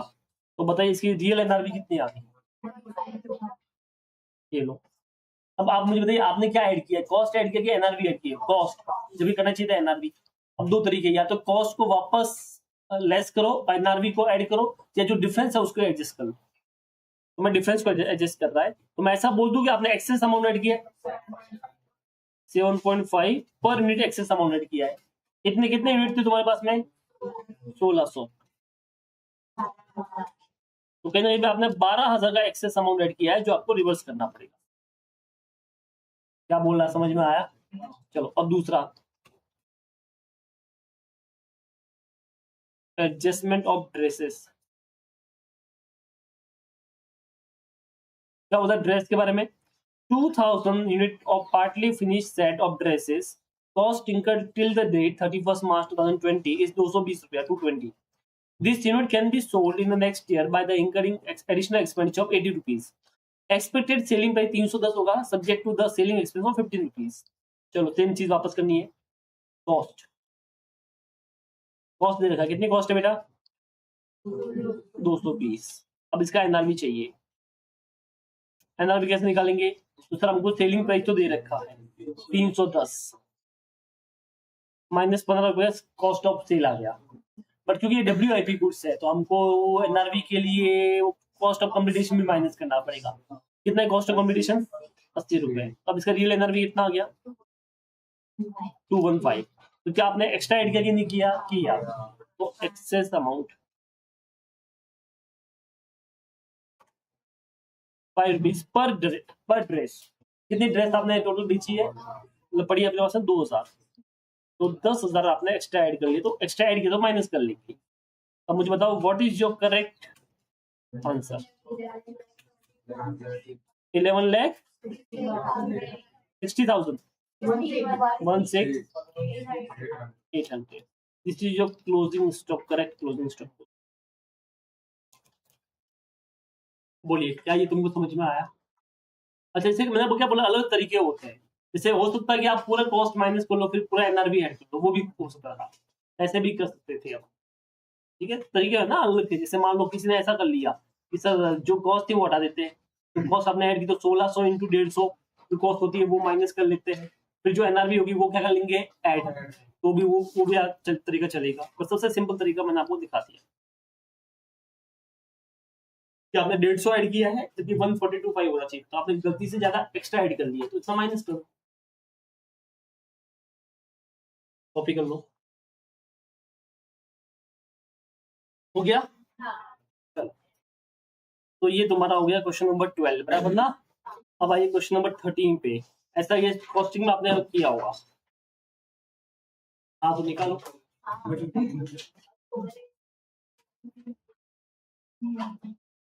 चलो, तो मैंने आपको करने को बोला, आपने कर लिया, आपका आंसर भी आ गया. अब तुम बताओ कैसे किया, क्योंकि इसको करने 2 तरीके होते हैं. आपने कौन सा वाला यूज किया? पहले दोनों का कॉस्ट आप कैसे निकालो cost per unit? Raw material को डिवाइड कर. कुछ नहीं, आपने किया वो ना, कैलकुलेशन नहीं किया. अब बोलो. रॉ मटेरियल को पहले कॉस्ट निकाला है, तो सबसे पहले एक minute, raw material cost per unit कैसे निकाला?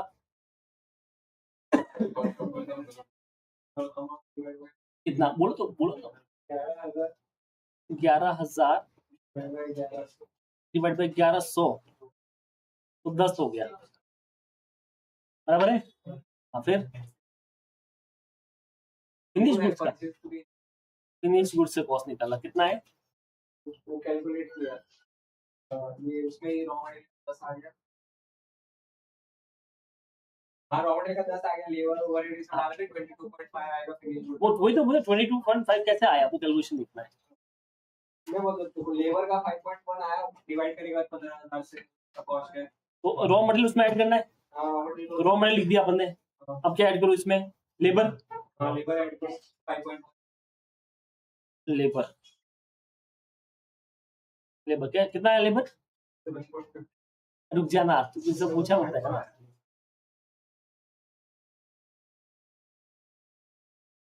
बोल तेरा बोल.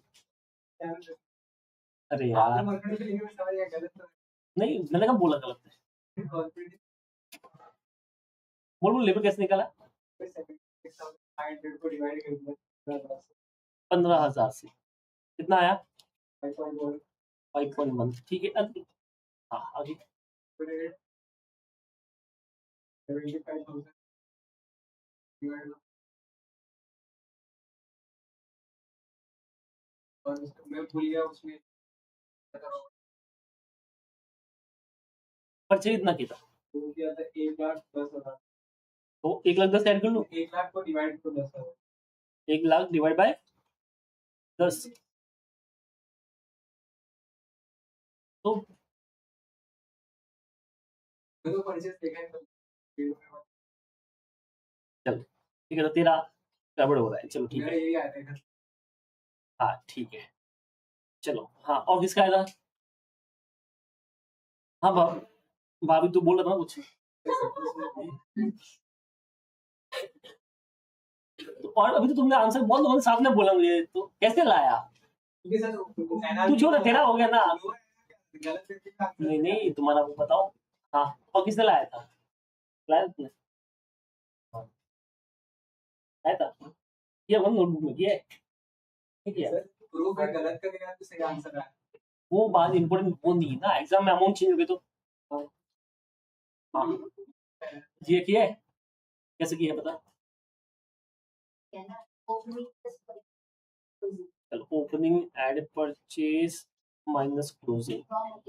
हाँ, कितना ओपनिंग है?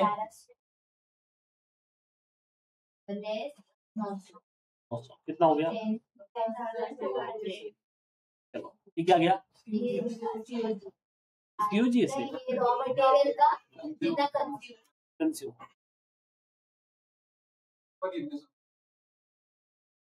मैं तो साइड में लिखूंगा। हाँ,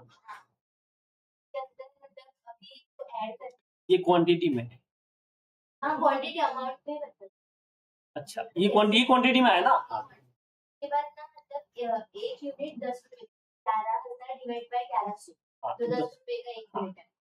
10,200 इंटू 10, 10,200 इंटू 10, 1,02,000। क्या बोलेंगे इसको? मतलब परचेज मटेरियल ले लूं? चलो मटेरियल ले लेते हैं।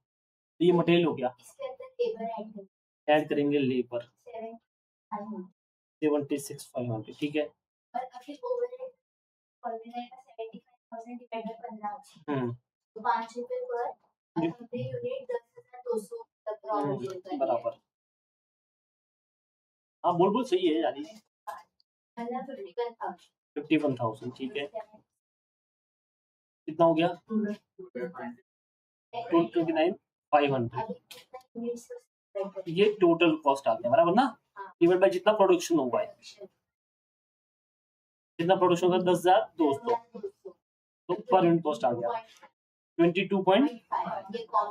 राइट, एक तरीका ये था, ये वाला कॉस्टिंग का तरीका। ऐसे निकालना कुछ तो भूल गए, ये भी समझ सिखाई नहीं सिखाया? बोल तो नहीं रहे हो फिर। चलो, तो मैं वापस लिख देता हूँ किस तरह से आपने किया। देखो, सबसे पहले हमको चाहिए calculation of cost per unit. ठीक है, दो तरीके बता रहा हूँ। पहला वाला तरीका देख लो जो जीआर बता रही थी कि सब देखो, सबसे पहले तो आप ये निकालिए कितना प्रोडक्शन हो पाया आपका। प्रोडक्शन तो हमको पता है हमारे पास में ओपनिंग स्टॉक जो था वो इतना केजी था, परचेज हमने इतना किया है, और माइनस क्लोजिंग निकाल दीजिए तो प्रोडक्शन मिल जाएगा। तो ओपनिंग में हमारे पास में जीआर कितना था? हाँ, अगर आप देखते हो तो ओपनिंग में हमारे पास में रॉ मटेरियल था 1100, फिर हमने रॉ मटेरियल परचेज किया बेटा 10,000, तो मेरे पास में कितना केजी रॉ मटेरियल होना चाहिए था? 10 और 1100, पर 11,100, बट मेरे पास में कितना बचा है? 900। तो इसका मतलब हमने कितना प्रोडक्शन किया होगा? 10,200। क्या बोला, समझ में आया? अरे हाँ कि ना? ठीक है, यहाँ तक क्लियर है? इसी को एक दूसरे तरीके से भी कर सकते थे, प्रोडक्शन निकालना है तो। अगर फिनिश गुड से निकालू तो ये रॉ मटेरियल कंज्यूम आ गया बराबर ना, इतना कंज्यूम हमने किया है। अगर मान लो मुझे प्रोडक्शन निकालना है, क्या निकालना है? तो मैं इसको एक दूसरे तरीके से भी निकाल सकता हूँ। कैसे, वो देख लो। ये आपने रॉ मटेरियल कंज्यूम निकाला है, अगर मान लो मुझे प्रोडक्शन निकालना है, क्या निकालना है बेटा? प्रोडक्शन। तो कैसे निकालूंगा प्रोडक्शन, वो देख लो।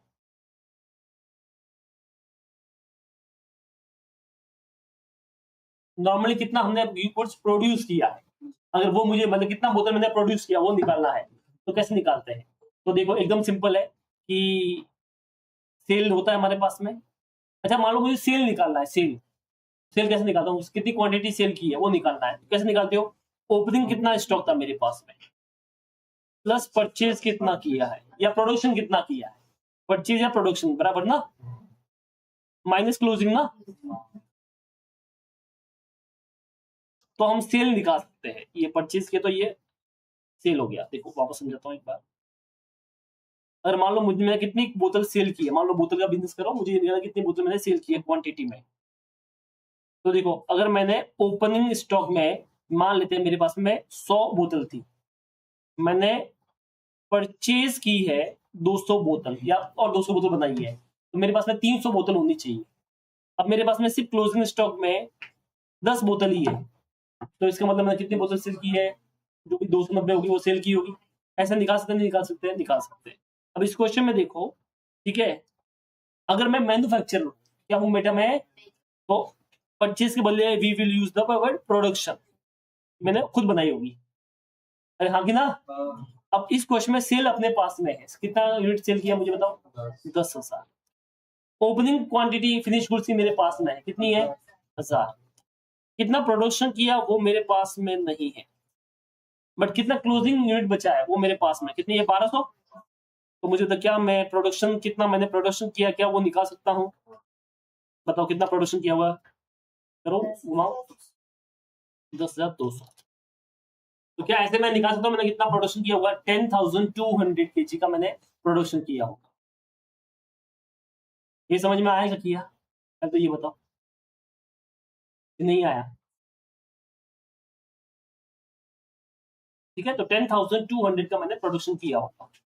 अब अगर आपको खर्चा लिखना है तो सबसे पहले रॉ मटेरियल खर्चा आएगा आपके पास में।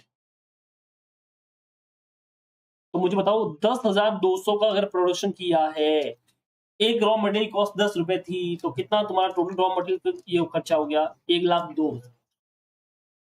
एड लेबर,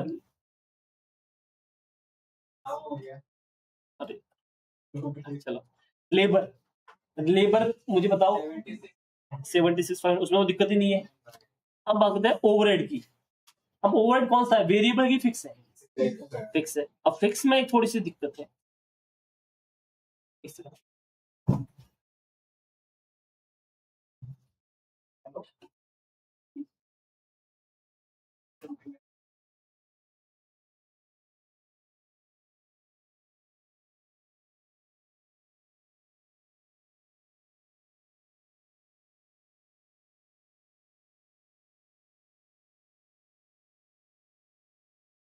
हाँ। अब मुझे बताइए मेरा फिक्स ओवरहेड की बात करते हैं, कितना मैंने फिक्स ओवरहेड किया है, 75,000। अब मेरे पास में दो प्रोडक्शन है, एक है एक्चुअल, एक है नॉर्मल। नॉर्मल प्रोडक्शन मेरा जो है वो 15,000 kg का है as per the given in the questions. ये रहा 15,000 किलो। और एक्चुअल प्रोडक्शन 10,200 का है। तो हम तो हमेशा बोले बीच एवरेज हायर, मैंने क्या बना छोड़, नॉर्मल प्रोडक्शन लेते ना, अगर एक्चुअल वाला ज्यादा हुआ तो एक्चुअल लेता है, अदरवाइज बोला लगे। तो इसके हिसाब से तुम्हारा ये जो तुमको डिवाइड करना था, ये 15,000 से करना चाहिए। तो पर यूनिट का जो फिक्स ओवरहेड हो गया वो अपने को मिल गया 5 रुपए। अब जितना प्रोडक्शन किया उसके हिसाब से लेंगे तो 10,200 कितना आया, 51,000। ये 51,000 आ गया। तो टोटल तुमको मिल गया ये वाला, करो कितना कॉस्ट आ गया total, total cost of production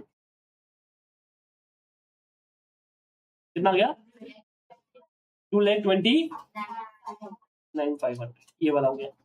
अब तुमको ये पता कि इसने कितना प्रोडक्शन हुआ है, तो डिवाइड बाय प्रोडक्शन कर लेते हैं। इतना खर्चा करके आपने जो प्रोडक्शन किया है 10,200 की है, तो एक यूनिट प्रोड्यूस करने का कितना कॉस्ट आ गया, 22.5।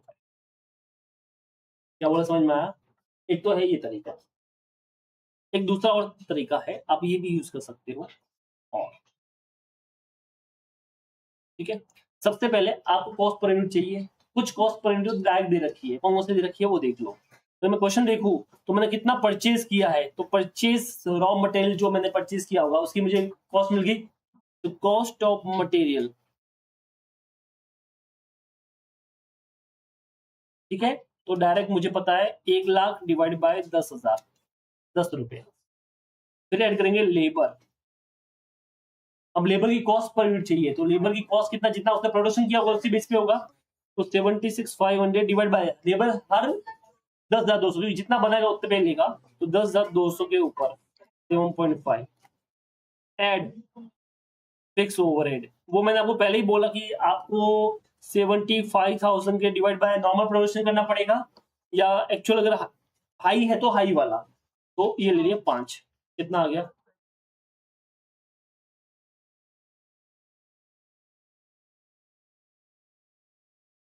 ज्यादा अच्छा कौन सा लगा? क्या बोला, समझ में आया?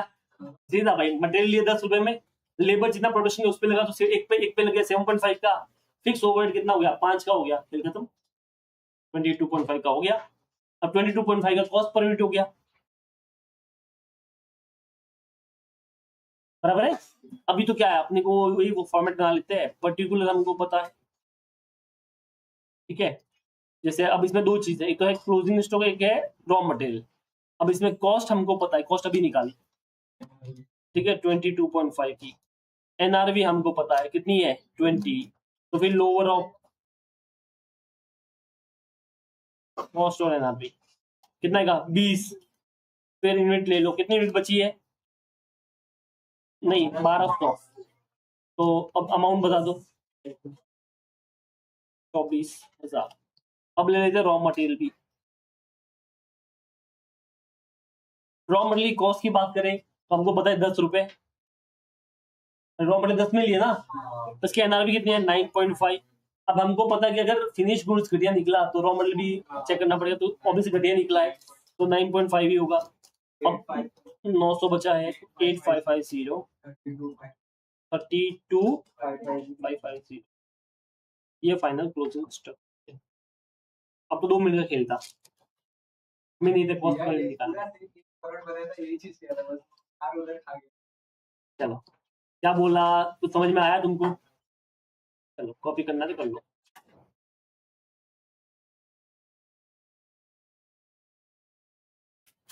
अब हमको बात करनी है लास्ट क्वेश्चन की, वो है बड़ा इंपॉर्टेंट क्वेश्चन है, एग्जाम में भी या 2-3 बार आ चुका है, ठीक है। तो इसको हम देखेंगे, question number 18, very important, mark कर लेना।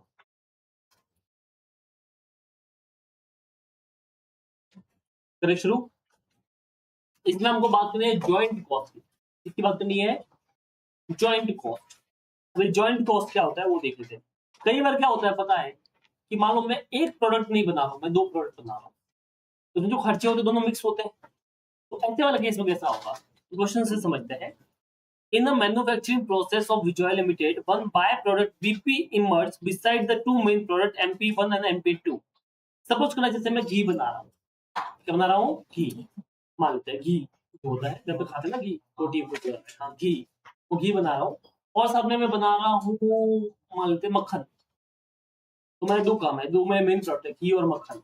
पर जब मैं घी और मक्खन बनाता हूँ तो साथ में एक बाय प्रोडक्ट भी बनता है, छाछ, बटर मिल्क, ठीक है। तो मान लो अपना घी का बिजनेस है, मक्खन का बिजनेस है, बट साथ में अपना छाछ बीपी इसका नाम है, वो छाछ भी बनता है। अब रॉ मटेरियल जैसे दूध, दोनों के लिए कॉमनली दूध लगेगा, दूध चाहिए होगा, तो दूध हमने 15,000 लीटर मान लेते लिया है, और 1,60,000 रुपए का खर्च हुआ। अब वेजेस जो उसको हिलाएगा, जो 2-3 मजदूर रखे हुए अपने जो उसको हिलाते हैं, सो वो मजदूर हो गए, तो वेजेस उनको 82,000 पे करते हैं। फिक्स ओवरहेड जो हमारा रेंट वेंट जो है वो कितना है, 58,000 का। वेरिएबल ओवरहेड मान लो कुछ और खर्चे एक्स्ट्रा वेरिएबल होते हैं, वो होते हैं 40,000। अब इससे हमारा आउटपुट कितना आया, तो हमने जो घी बनाया मान लेते हैं वो 6250 बनाया, मक्खन जो बनाया वो 5,000 बनाया, और छाछ भी बन गई 1600 की। ये सब लीटर में मान लेते हैं, ठीक है। अब क्लोजिंग में क्या बचा है हमारे पास में, 2 चीज बची है, एक तो बचा है घी, एक बचा है मक्खन। 800 लीटर घी बचा है, 200 रुपए का, 200 लीटर का मक्खन बचा है, तो ये 200 लीटर ये हमारे पास में बचा है, तो ये अपने पास में है। आगे बोलता है average market price of MP1 and MP2, जैसे घी मान लो 80 रुपए पर लीटर जाता है, और मक्खन 50 रुपए पर लीटर जाता है। अब ये बोलता है कि जो बाय प्रोडक्ट जो तुम्हारा है, जो छाछ है, उसको अपन सोल्ड करते हैं, कितने में करते हैं? 25 रुपए में। अच्छा, there is a profit of 5,000 on sale of by product. ये बोलता है कि आप उस छाछ को बेचने से कितना प्रॉफिट कमाते हो? 5,000। ठीक है, क्यों? क्योंकि आप उसको छाछ को अलग करने में एक्स्ट्रा थोड़ा मेहनत कर रहे हो, तो उसके लिए प्रोसेसिंग चार्जेस 4 जगह लग रहा है। फिर छाछ को आप क्या कर रहे हो, एक पैकेट बना के बेच भी रहे हो, पॉलिथीन एक्स्ट्रा भी यूज कर रहे हो, तो पैकिंग चार्जेस भी 6,000 रुपए हो रहे हैं। तो ये छाछ के बारे में सब इन्फॉर्मेशन है। लास्ट में इसने बोला 6000 was realised from the sale of scrap. और मान लो कोई और स्क्रैप होगा, अपना पास थोड़ा बहुत बचा होगा, तो उसको भी अपन ने बेच दिया, उससे 6000 रुपए और कमा लिए। Calculate the value of closing inventory of MP1 and MP2, आपको ये करना है। लंबा छोटा समय और इतने से एक चीज समझ में आ गई। सबसे पहले हमको चाहिए कॉस्ट, क्या चाहिए हमको, कितना खर्चा टोटल हुआ, एक बार के लिए वो निकाल दो, क्योंकि मिक्स है तो बाइफर्केशन अलग बाद में कर लेंगे, पहले मिक्स का टोटल खर्चा निकाल दो, तो पहले टोटल कॉस्ट निकाल देते हैं। चलो सबसे पहले अपन निकालते हैं calculation of total cost.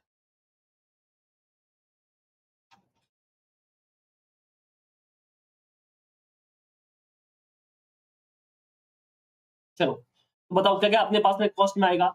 Start with the raw material, खर्चा पता ही है हमको, रॉ मटेरियल कितना बेटा 1,60,000। उसके बाद क्या है वेजेस 82,000। फिर क्या है फिक्स ओवर कितना है 88,000। फिर 58 है 58। फिर क्या है 40,000। ये लो, ये मेरी टोटल कॉस्ट होगी। कितनी कॉस्ट होगी बेटा 3,40,000 की अब तक मेरा खर्चा हो गया। बट मुझे क्या है यहाँ पे कुछ मिला है, दो चीज, एक तो बाय प्रोडक्ट और एक स्क्रैप, दो चीज। ठीक है, पहले बाय प्रोडक्ट, क्या बाय प्रोडक्ट को मैं इनकम कंसीडर करता है कि कॉस्ट में से माइनस है? हाँ। अब अच्छा बाय प्रोडक्ट क्या माइनस करता है NRV, क्या करना NRV of by product minus करते हैं।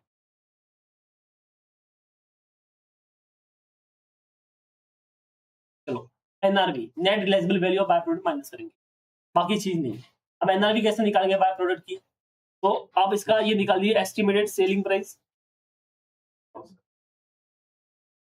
बताओ छाछ का सेलिंग प्राइस क्या होगा, तो हमने छाछ कितनी बनाई है 1600 और 25 रुपए के हिसाब से सेल होगी, तो 1600 इंटू 25 40,000 रुपए की। अब इसमें से माइनस करते हैं जो इस पे खर्चा होने वाला है, लाइक एक तो प्रोसेसिंग चार्जेस, कितना प्रोसेसिंग चार्जेस 4,000 और एक पैकेजिंग चार्जेस कितना 6,000। तो मोटा मोटी 40 में से 10 तो खर्चा ही हो जाएगा उधर ही, तो अपने हाथ में जो आएगा वो कितना आएगा 30,000। इसके अलावा सेल ऑफ स्क्रैप भी माइनस करना है।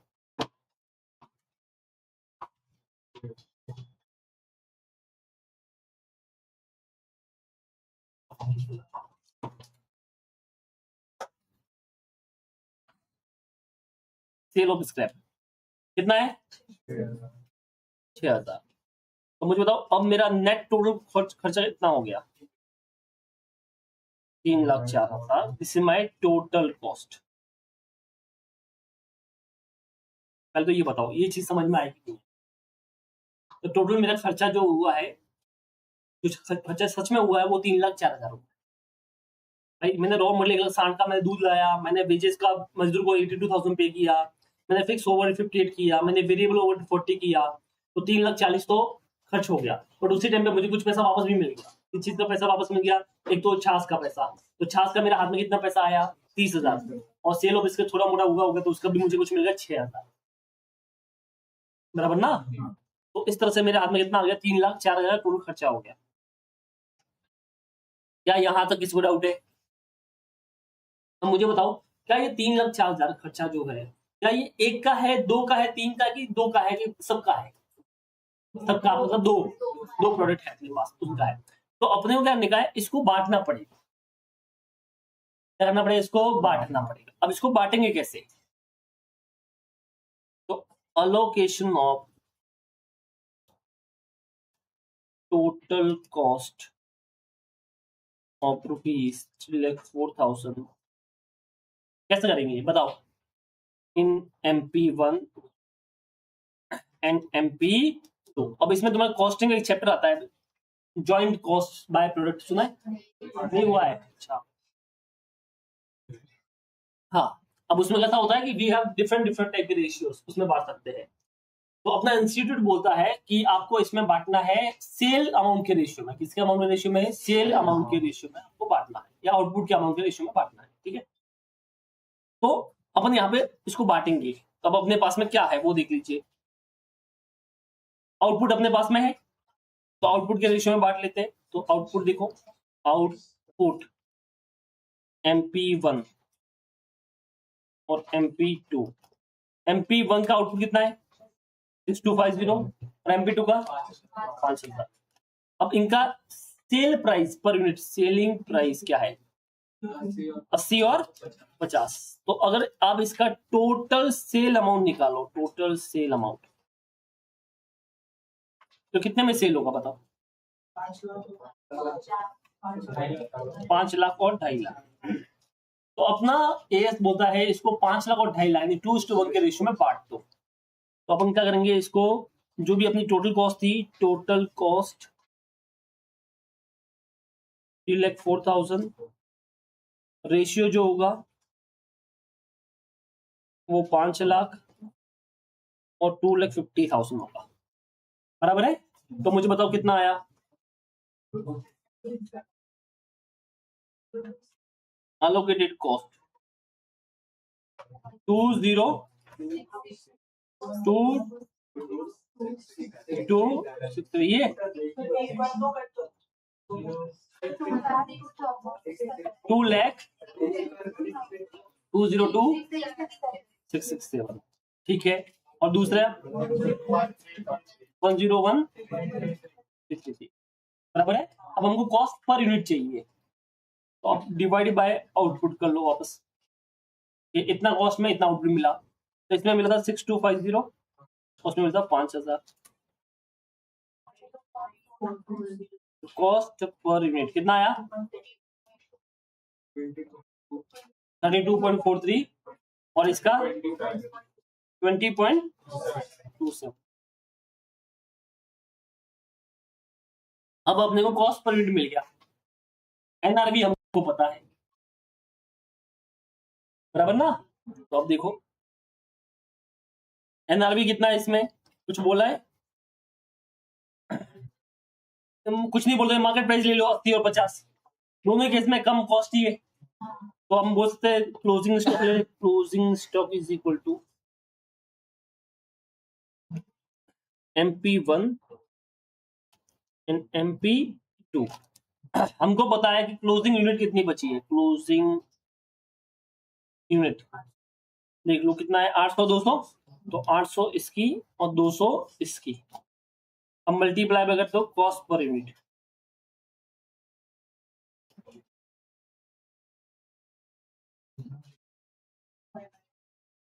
बताओ कितना आया, कितना 25,944, इसका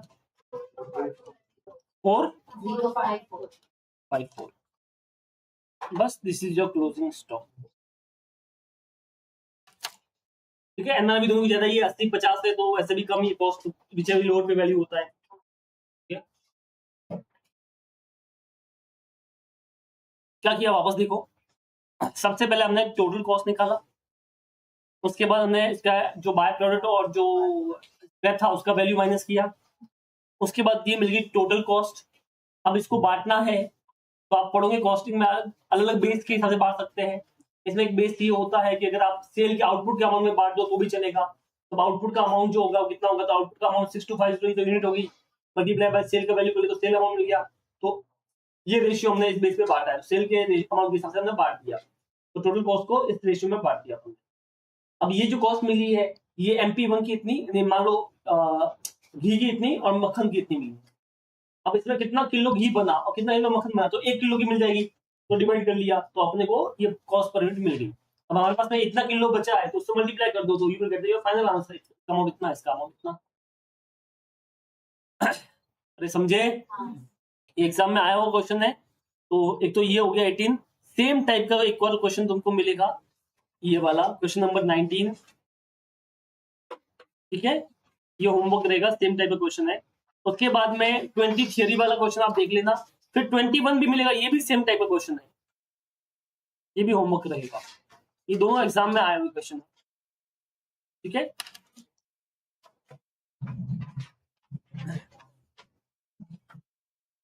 एक काम करो, पहले कॉपी करो, फिर क्वेश्चन नंबर 19 अभी कर लो, ठीक है, और बाद में वो होमवर्क वाला घर पे कर लेना।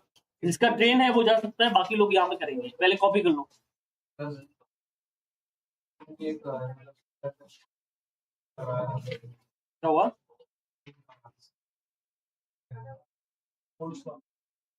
हाँ, ये वाला क्या कहते हैं, कोट वाला बराबर ना, सेम ही है ना। चलो फटाफट आंसर बताओ।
ना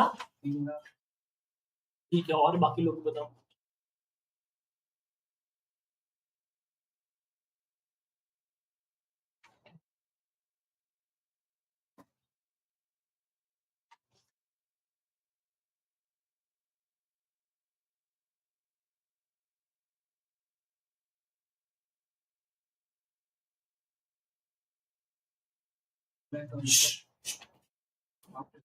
नहीं करने दे मुझे, आधा घंटा हो जाए। कितना? 3,80,500 मैं भी यही बोला, 3 लाख। ठीक है, और इतना टाइम कौन लेता है यार, इतने में लिख के कर दूँ। तो देखो कितना क्या लिखते हैं, calculation of correct closing stock, closing stock at cost, ये क्वेश्चन में दे रखा है बराबर ना। कितना है? 4.5 लाख। इसमें से माइनस करना है एडजस्टमेंट ऑफ कोड्स, तो एडजस्टमेंट ऑफ कोड्स ये हम ले लेंगे। कोड्स की बात की जाए 200 कोड्स थे, 2200 रुपये कॉस्ट थी, ठीक है 4,000 में बेचने वाले थे, बट डिफरेंट निकला तो 50% का लॉस हो गया बराबर ना। तो मैं बात करूं इसकी कॉस्ट की, कितनी कॉस्ट है इसकी? 2200। बट मैं बात करूं इसकी एनआरवी की, तो आप देखिए 4,000 में से 50% का डिफरेंट हो गया, तो 2,000 रुपए, तो मोटा मोटी 200 रुपए एक्सेस अमाउंट हो गया इंटू 100 कोट है, तो 20,000 रुपए यहाँ से माइनस हो जाएंगे। बात नहीं, उसके बाद में अभी है शर्ट की बात, तो एक्सेस अमाउंट ऑफ शर्ट्स बात नहीं करनी, मैं बोलूँ तो बात करना। एक्सेस अमाउंट ऑफ शर्ट कितनी कॉस्ट है? 50,000। कितना एनआरवी है? 55,000। तो 10% माइनस कर लूं?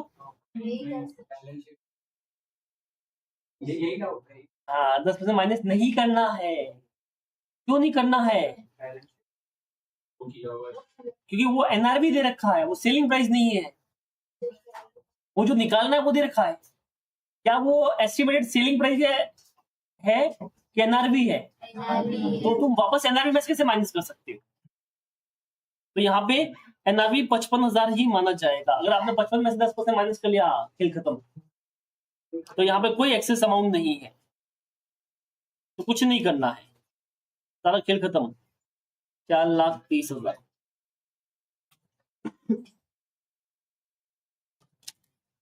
क्या बोला, समझ में आया?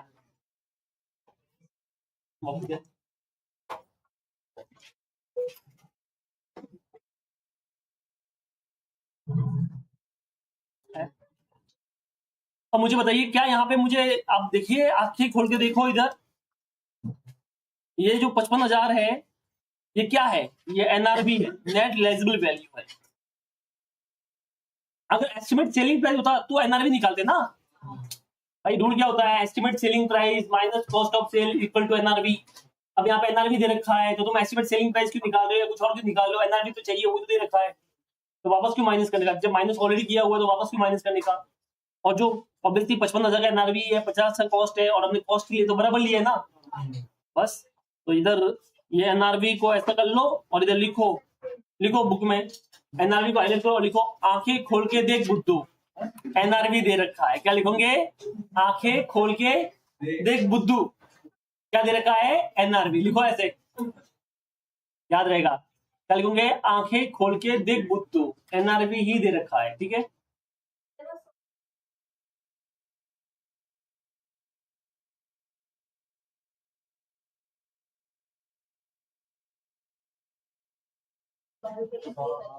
ठीक है, तो इसके साथ में ये एएस क्या होता है, खत्म। बोलो भारत की